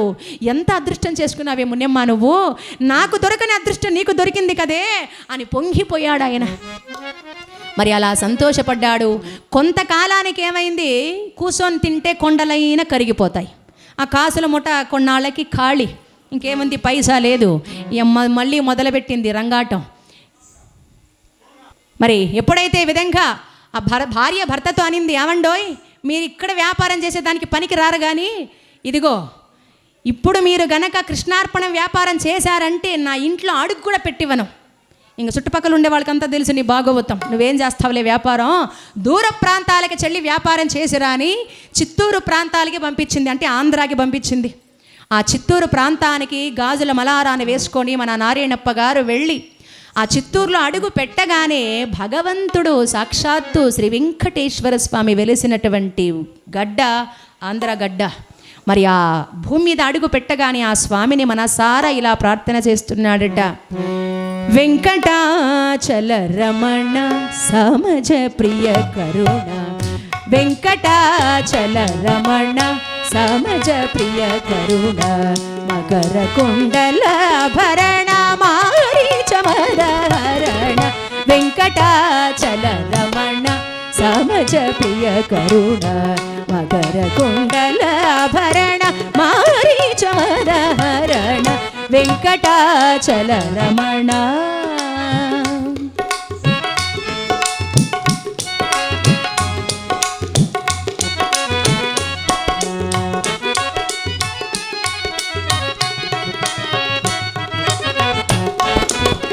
వాల్మీకి భక్త పోష వైకుంఠపురవాస, వాల్మీకి భక్త పోష వైకుంఠపురవాస, వినకోటి సంకాశ ఇందిర హృదయేశ, వినకోటి సంకాశ ఇందిర హృదయేశ, వెంకటాచల రమణ సమజ ప్రియ కరుణ, మకర కుండల భరణ మారీచమదహరణ, వెంకటాచల రమణ.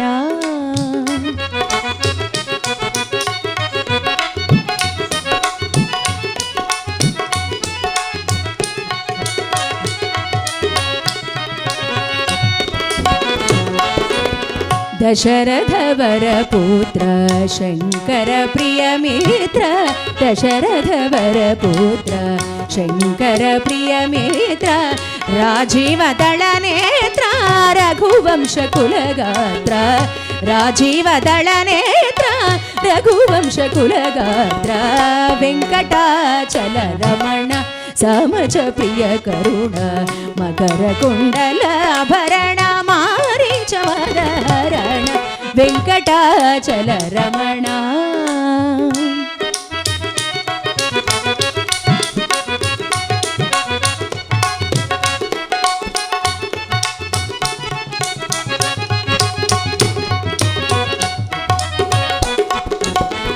రాతి నాతిగా చేసి రవిసుతుని పగదీర్చి, రాతి నాతిగా చేసి రవిసుతుని పగదీర్చి, కైవారది పుడైన శ్రీ అమర నారాయణ, కైవారది పుడైన శ్రీ అమర నారాయణ, వెంకటాచల రమణ సమజ ప్రియ కరుణ, మకర కుండల భరణ మారీచమదహరణ, వెంకటాచల రమణ, వెంకటాచల రమణ, వెంకటాచల రమణ.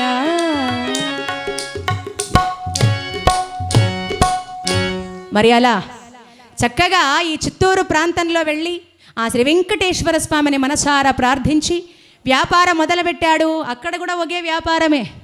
మనుషుల బుద్ధులు ఈ 100 గబ్బు చెట్లు అంటే గంజాయి చెట్లు ఉన్నాయనుకోండి, ఆ గంజాయి చెట్టుల్లో ఒకే ఒక్క తులసి మొక్క ఉన్నా ఆ తులసి మొక్క ఇంతగా గంజాయి చెట్లు ఉన్నాయి కదా అని ఆ వాసన దీనికి అంటదు.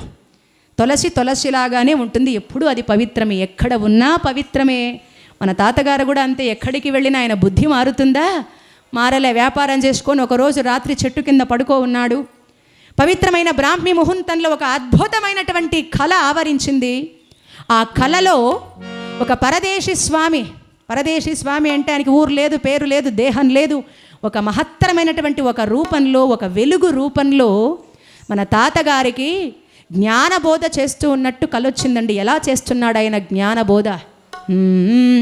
సంసార కోపమున దిక్కుతోచకయుండి విలపించుటేలకో మనసా, సంసార కోపమున దిక్కుతోచకయుండి విలపించుటేలకో మనసా, గురుపాదముల బట్టి తత్వంబు తెలుసుకొని తప్పించుకోబోయి మనసా, గురుపాదముల బట్టి తత్వంబు తెలుసుకొని తప్పించుకోబోయి మనసా.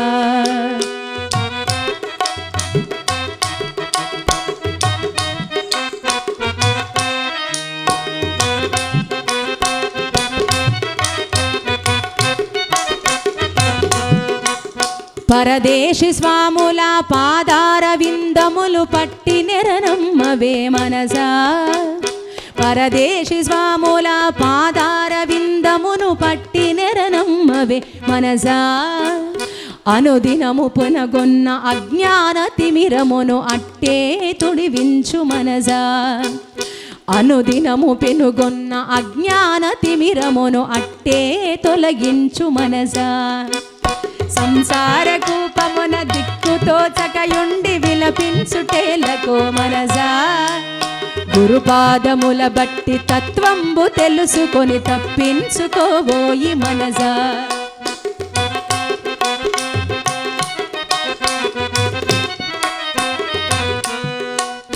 అమర నారాయణ హరిరామకృష్ణుని ధరణ చేయవే నీవు మనసా, అమర నారాయణ హరిరామకృష్ణుని స్మరణ చేయవే నీవు మనసా, అజుడు రాసిన రాత అట్టే తుడిపేసి బదులు చక్కగా రాయు మనసా, అజుడు రాసిన రాత అట్టే తుడిపేసి బదులు చక్కగా రాయు మనసా, సంసార కూపమున దిక్కుతోచకయుండి విలపించుటేలకో మనసా, గురుపాదముల బట్టి తత్వంబు తెలుసుకొని తప్పించుకోబోయి మనసా, తప్పించుకోబోయి మనసా, తప్పించుకోబోయి మనసా.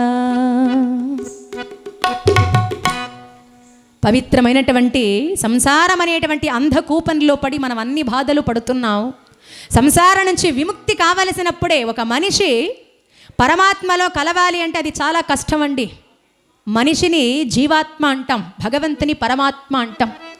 ఈ జీవాత్మని పరమాత్ముడిలో కలపాలి అంటే మధ్యలో ఒక గురు సంధానం జరగాలి, ఒక సంధాత ఉండాలి. ఒక పెళ్ళి జరగాలి అంటే అమ్మాయిని అబ్బాయిని కలపాలంటే పెళ్ళి పెద్ద ఉండాలి.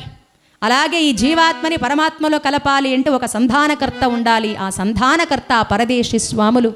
ఆ కళ కనబడగానే ఆ ప్రదేశం ఎక్కడా అని తిలకించాడు నారాయణప్ప గారు. అది ఎక్కడ అంటే ఆంధ్రాలో పలమనేరుకి బంగారుపాళ్యంకి మధ్యలో వస్తుంది మొగిలి వెంకటగిరి కనుమ. దాన్నే మనం మొగిలి కనుమ అంటాం. అక్కడ అడవులలో వెళ్ళి చూస్తే నిజంగానే ఆ గుహలో పరదేశి స్వాముల దర్శనమిచ్చారు. నారాయణప్ప వచ్చావా నాయనా, రా నీకోసమే ఎదురు చూస్తున్నాను అనగానే పరుగున వెళ్ళి కౌగిలించుకునేసరికి ఆ కౌగిలి ఎంత అనుభూతినిచ్చింది నారాయణప్ప గారి కంటే, తల్లి ఒడిలో సేద తీరిస్తే ఎంత సంతోషం అనిపిస్తుందో, భగవంతుడు సాక్షాత్కరించి మాట్లాడితే ఎంత సంతోషం ఇస్తుందో, తప్పిపోయినటువంటి అమ్మా నాన్నలకి కనబడితే అమ్మా నాన్నలు ఎంత సంతోషం ఇస్తుందో చెప్పలేని సంతోషం అయింది. ఆ స్వామి పాదాలకు శరణు వేడాడు.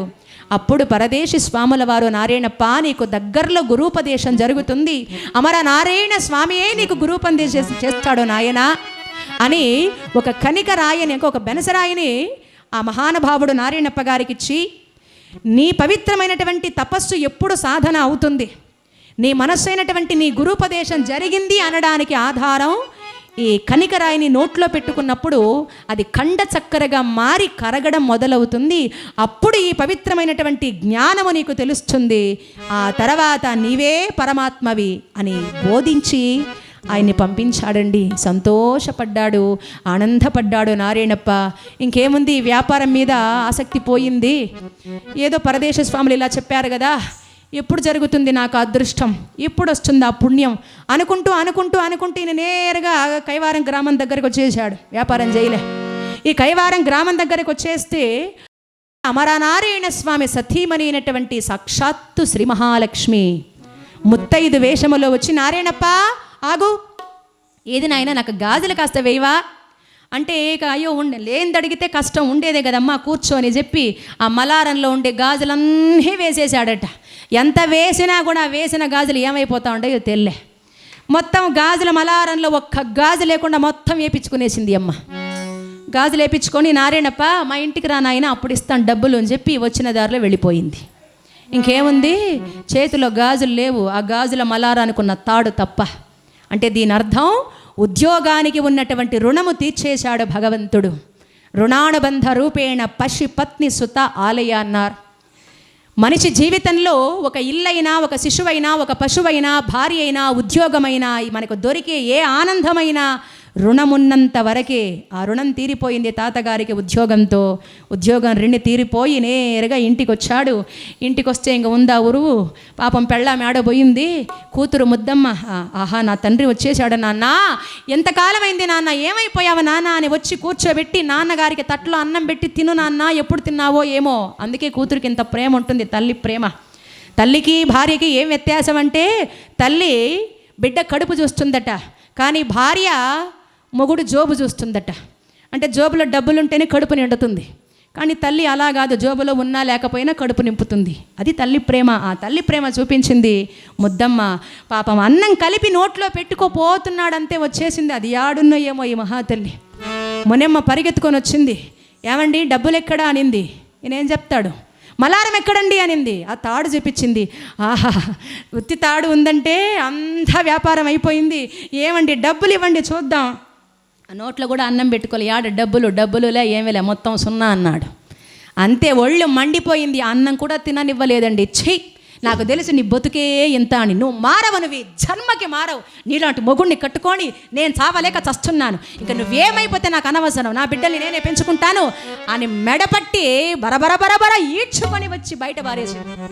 నా ఇంట్లో అడుగు పెట్టావా మర్యాద ఉండదు, వెళ్ళిపోయి ఇక్కడి నుంచి అనింది. అది కాదు మునమ్మ, నేను లేకపోతే కష్టం, ఆడది బ్రతకడం సాధ్యం కాదు. ఛీ, నీలాంటి వాడు ఎవరికి కావాలయ్యా, నీలాంటి మొగుడు ఉంటే ఏమి లేకపోతే ఏమి, పో.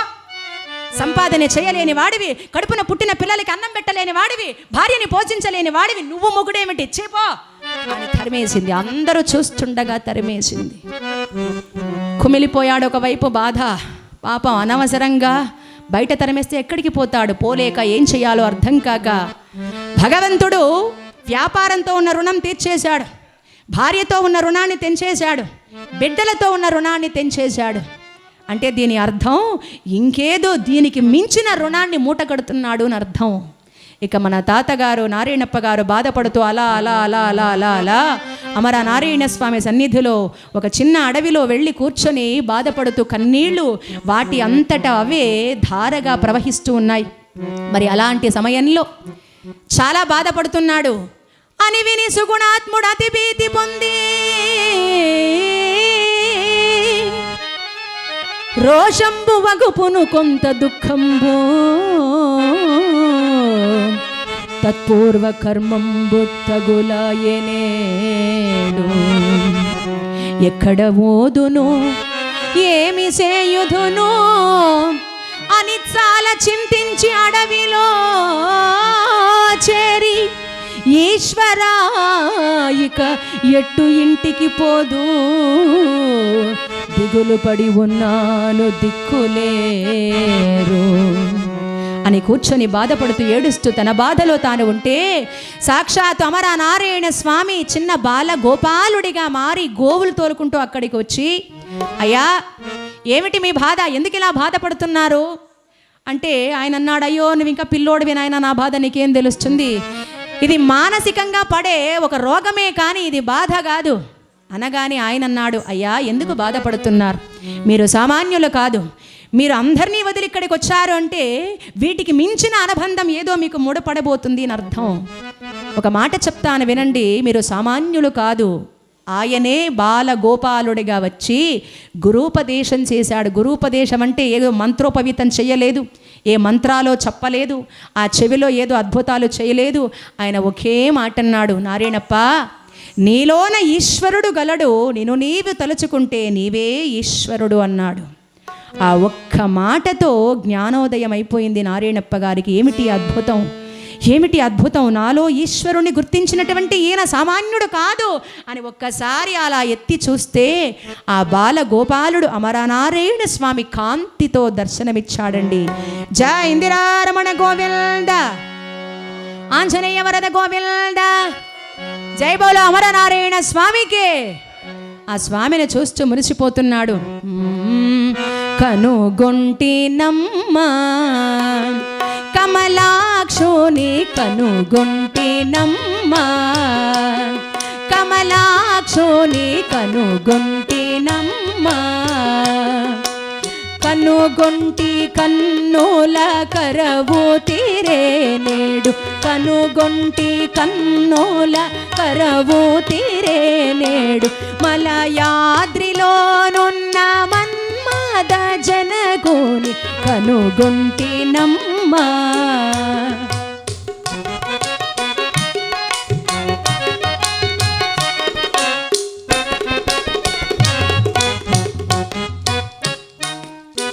చక్కని నా స్వామి చిక్కక ఇన్నాళ్ళు, చక్కని నా స్వామి చిక్కక ఇన్నాళ్ళు, తప్పించుకొని ఉన్న తావు తెలిసే నేడు, తప్పించుకొని ఉన్న తావు తెలిసే నేడు, కనుగొంటినమ్మా కమలాక్షుని కనుగొంటినమ్మా.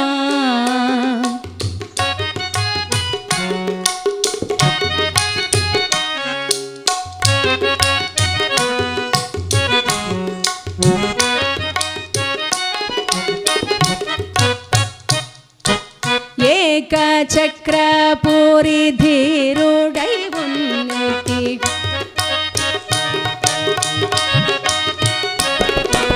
ఏకచక్రపురి ధీరుడై వెలసిన అమరనారాయణ హరి గురుని సేవించు, అమరనారాయణ హరి గురుని పాదముల కనుగొంటినమ్మా, కమలాక్షుని కనుగొంటినమ్మా, కనుగొంటినమ్మా, కనుగొంటినమ్మా.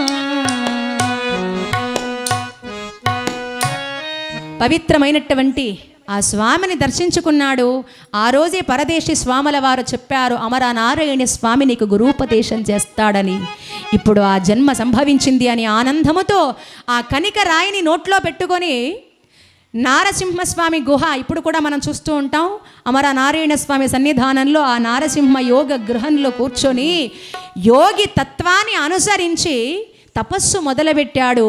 పవిత్రమైనటువంటి నారాయణాయ అనేటువంటి బీజాక్షరి మంత్రంతో ఓం నమో నారాయణాయ, ఓం అందరూ అనండి, ఓం నమో నారాయణాయ, ఓం నమో నారాయణాయ.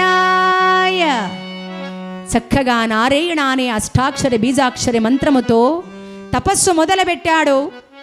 ఒకానొక నాడు ఈ లోపల పెట్టుకున్నటువంటి ఆ కనికరాయి చక్కరగా మారి అది కరగడం మొదలుపెట్టిందండి. కరిగి కరిగి కరిగి కరిగి అప్పుడు జ్ఞానోదయమైంది. ఆ తపస్సు సిద్ధించింది, తపస్సు పరమమోక్షంగా మారింది. గుహలో నుంచి బయట వచ్చినటువంటి ఆ తాతగారు సంతోషపడిపోతున్నాడు. ఇంతకాలానికి ఆ భగవంతుడు నన్ను కరుణించాడా అని మురిసిపోయాడు. గురువుపదేశం బాయగద సద్ సద్గురువుపదేశం బాయగదా గురువుపదేశం బాయగదా సద్గురువుపదేశం బాయగదా గురువుపదేశం బాయగదా గురువుపదేశం ఆత్మప్రకాశం గురువుపదేశం ఆత్మప్రకాశం లౌక్యాచారం గురువులరం గురువుపదేశం బాయగదా సద్గురువుపదేశం బాయగదా గురువుపదేశం బాయగదా అమర నరేయణ స్మరణ గదా నరేయణ స్మరణ గదా హరిహర వర కవియోగి కదా కొల్లలాడు జొను పేటలు కోటలు మాట మాత్రమున మేరు ఉపదేశం బాయగదా సద్గురువుపదేశం బాయగదా గురువుపదేశం బాయగదా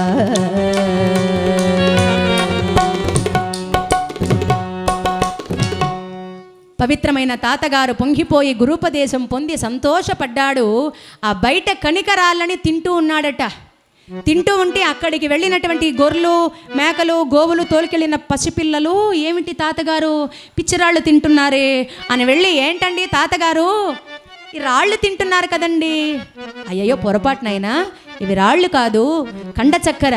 ఏమిటి చక్కెర కావాలంటే చూడండి అని ఆ కనిక రాళ్ళని తీసి ఆ పిల్లలకిస్తే ఆ పిల్లల చేతుల్లో పడేసరికి ఆ రాళ్ళంతా కండ చక్కెరగా మారిపోయిందట. ఆశ్చర్యపడ్డారు. ఆ పిల్లలు వచ్చి తమ పెద్దలందరికీ తెలియజేశారు. వాళ్ళు వెళ్ళి చూశారు. ఆ పవిత్రమైన తాతగారి మహిమని తెలుసుకున్నారు. చాలా సంతోషపడ్డారు. ఆ తాతగారిని దీవించి ఆరాధించి పోషించి అందరూ అనేక భక్తులుగా మారి, అయ్యా మీరు ఉండాల్సింది ఇక్కడ కాడు, మీ గ్రామంలో మీకు ఒక కుటీరాన్ని ఏర్పాటు చేస్తాము, మీరు అక్కడికి రండి అని ఆరాధిస్తే ఖచ్చితంగాని మన కైవారం తాతయ్య గారు నారాయణప్ప గారు అంటే ఇది వారికి సంబంధించిన భూమి కాబట్టి ఇదే భూమిలో వారికి ఒక కుటీరాన్ని నిర్మించి ఆ కుటీరంలో నారాయణప్ప గారు జీవించి ఇక్కడే ఒక అశ్వత్థ వృక్షాన్ని తన స్వహస్తాలతో ఆయన పూడ్చారండి మన తాతగారు. సపోజ్ అది ఇదే అనుకుంటాను, అదేనా? ఆ వెనకాల ఉండేదా? ఓకే. ఆయన స్వహస్తాలతో అంటే రాగి వృక్షాన్ని నాటి పెంచి పోషించి తాతగారు మానవులు మోక్షం పొందాలి అంటే 5 సూత్రాలు నేర్పించారట సులభ మార్గంతో. దాంతో మొదటిది ఏమిటి అంటే వృక్షాలు పెంచటం. ఎందుకు వృక్షాలు పెంచటం? ఈ వృక్షాలు పెంచటం వల్ల 10 మందికి గాలినిస్తుంది. ఆ చెట్టులో ఏదో ఒక పువ్వు పూసిందా, ఆ పువ్వు తీసుకెళ్ళి భగవంతునికి సమర్పిస్తే భగవంతుడు అనుగ్రహణ లభిస్తుంది. ఆ చెట్టు కింద కూర్చుంటే జ్ఞానోదయం అవుతుంది. ఆ చెట్టు కింద కూర్చుంటే వానకి ఎండకి కాస్త ఓర్పు కలుగుతుంది. అంతేకాదు ఆ చెట్లో పండ్లు కాస్తే కడుపు నిండుతుంది. కాబట్టి ఒక చెట్టు అంత మహిత్యం. అందుకే మన కర్ణాటకలో చాలా ఫేమస్ అయినటువంటి అమ్మగారు మన సాలుమరద తిమ్మక్క గారు మననే పరమపదం పొందారు. ఆవిడకి ఆ సమయంలో తలుచుకుంటూ ఆత్మశాంతి కలగాలని కోరుకుంటూ ఈ కథ ఇంకా క్లియర్గా చెప్పుకోవచ్చు, ఇంకా బాగా చెప్పుకోవచ్చు, సమయం తక్కువ ఉంది.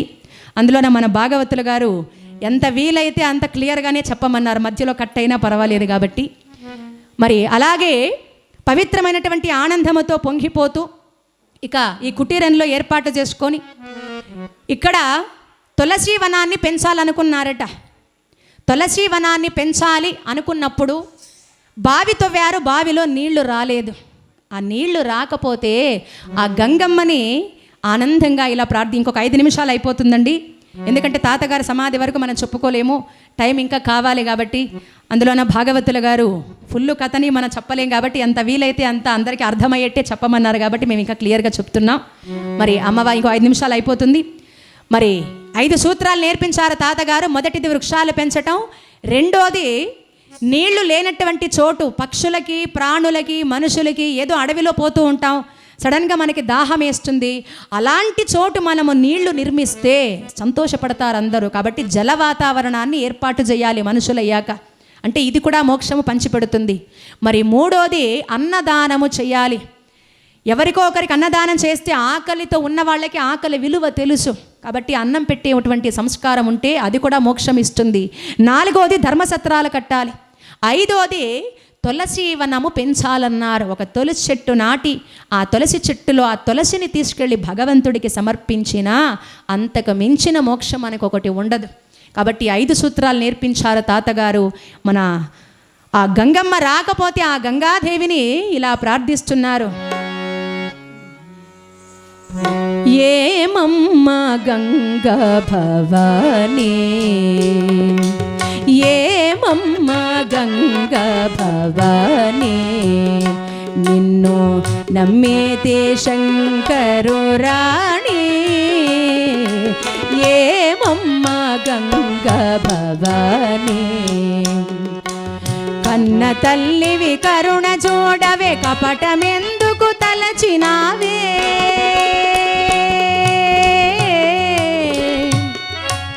కన్న తల్లివి కరుణ చూడవే, కపటమెందుకు తలచినావే, సమ్మతంబుగా రావే చటికి ఎల్లకాలము నిలచియుండ, ఏమమ్మ గంగా భవానీ, నిన్ను నమ్మేతే శంకరు రాణి, ఏమమ్మ గంగా భవానీ.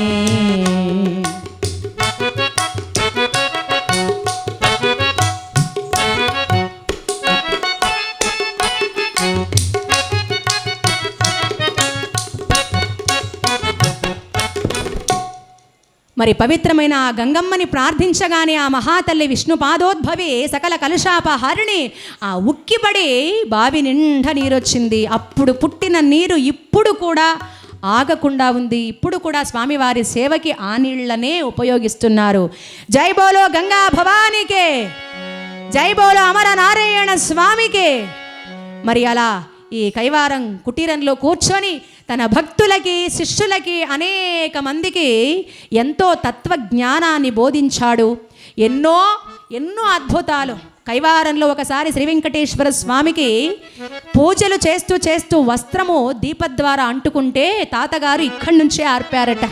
అది ఒక అద్భుతం.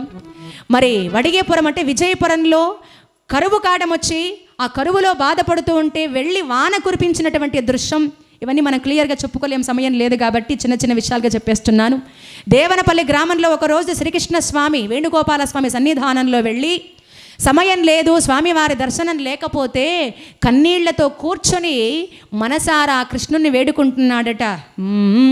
శ్రీకృష్ణాయను నామమంత్ర రుచి సిద్ధించుట నాకెన్నటికో, శ్రీకృష్ణాయను నామమంత్ర రుచి సిద్ధించుట నాకెన్నటికో, శ్రీ గురు పాదాబ్దంబులు మదిలో సిద్ధించుట నాకెన్నటికో, శ్రీకృష్ణాయను నామమంత్ర రుచి సిద్ధించుట నాకెన్నటికో.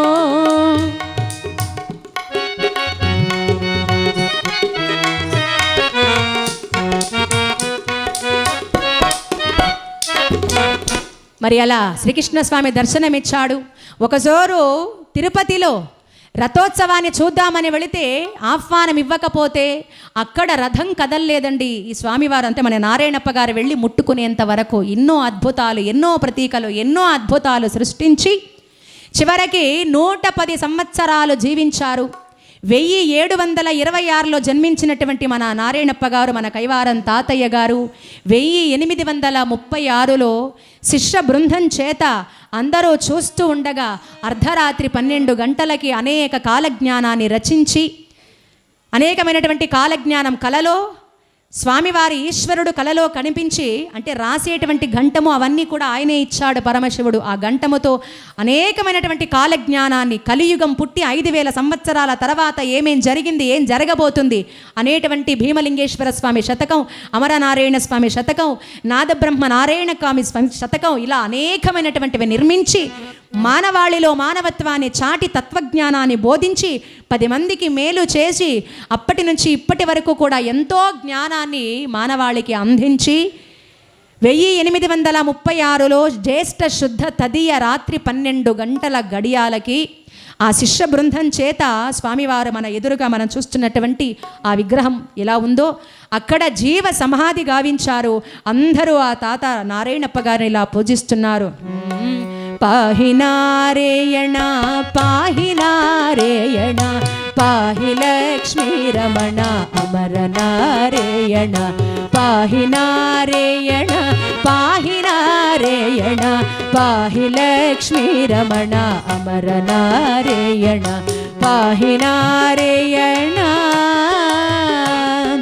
బాలుడను నేను నీ దాసుడను రక్షించి బాలుడను నేను నీ దాసుడను రక్షించి అభయమీయవయ్య మాకు ఆదినారాయణ అభయమీయవయ్య మాకు ఆదినారాయణ పాహి నారాయణ పాహి నారాయణ పాహి లక్ష్మీ రమణ అమర నారాయణ ఎన్నెన్నో జన్మలెత్తి బాహుబడలితిని నేను ఎన్నెన్నో జన్మలెత్తి బాహుబడలితిని నేను కడతేర్చు కైవారము అమర నారాయణ కడతేర్చు కైవారము అమర నారాయణ పాహి నారాయణ పాహి నారాయణ పాహి లక్ష్మీ రమణ అమర నారాయణ అమర నారాయణ అమర నారాయణ.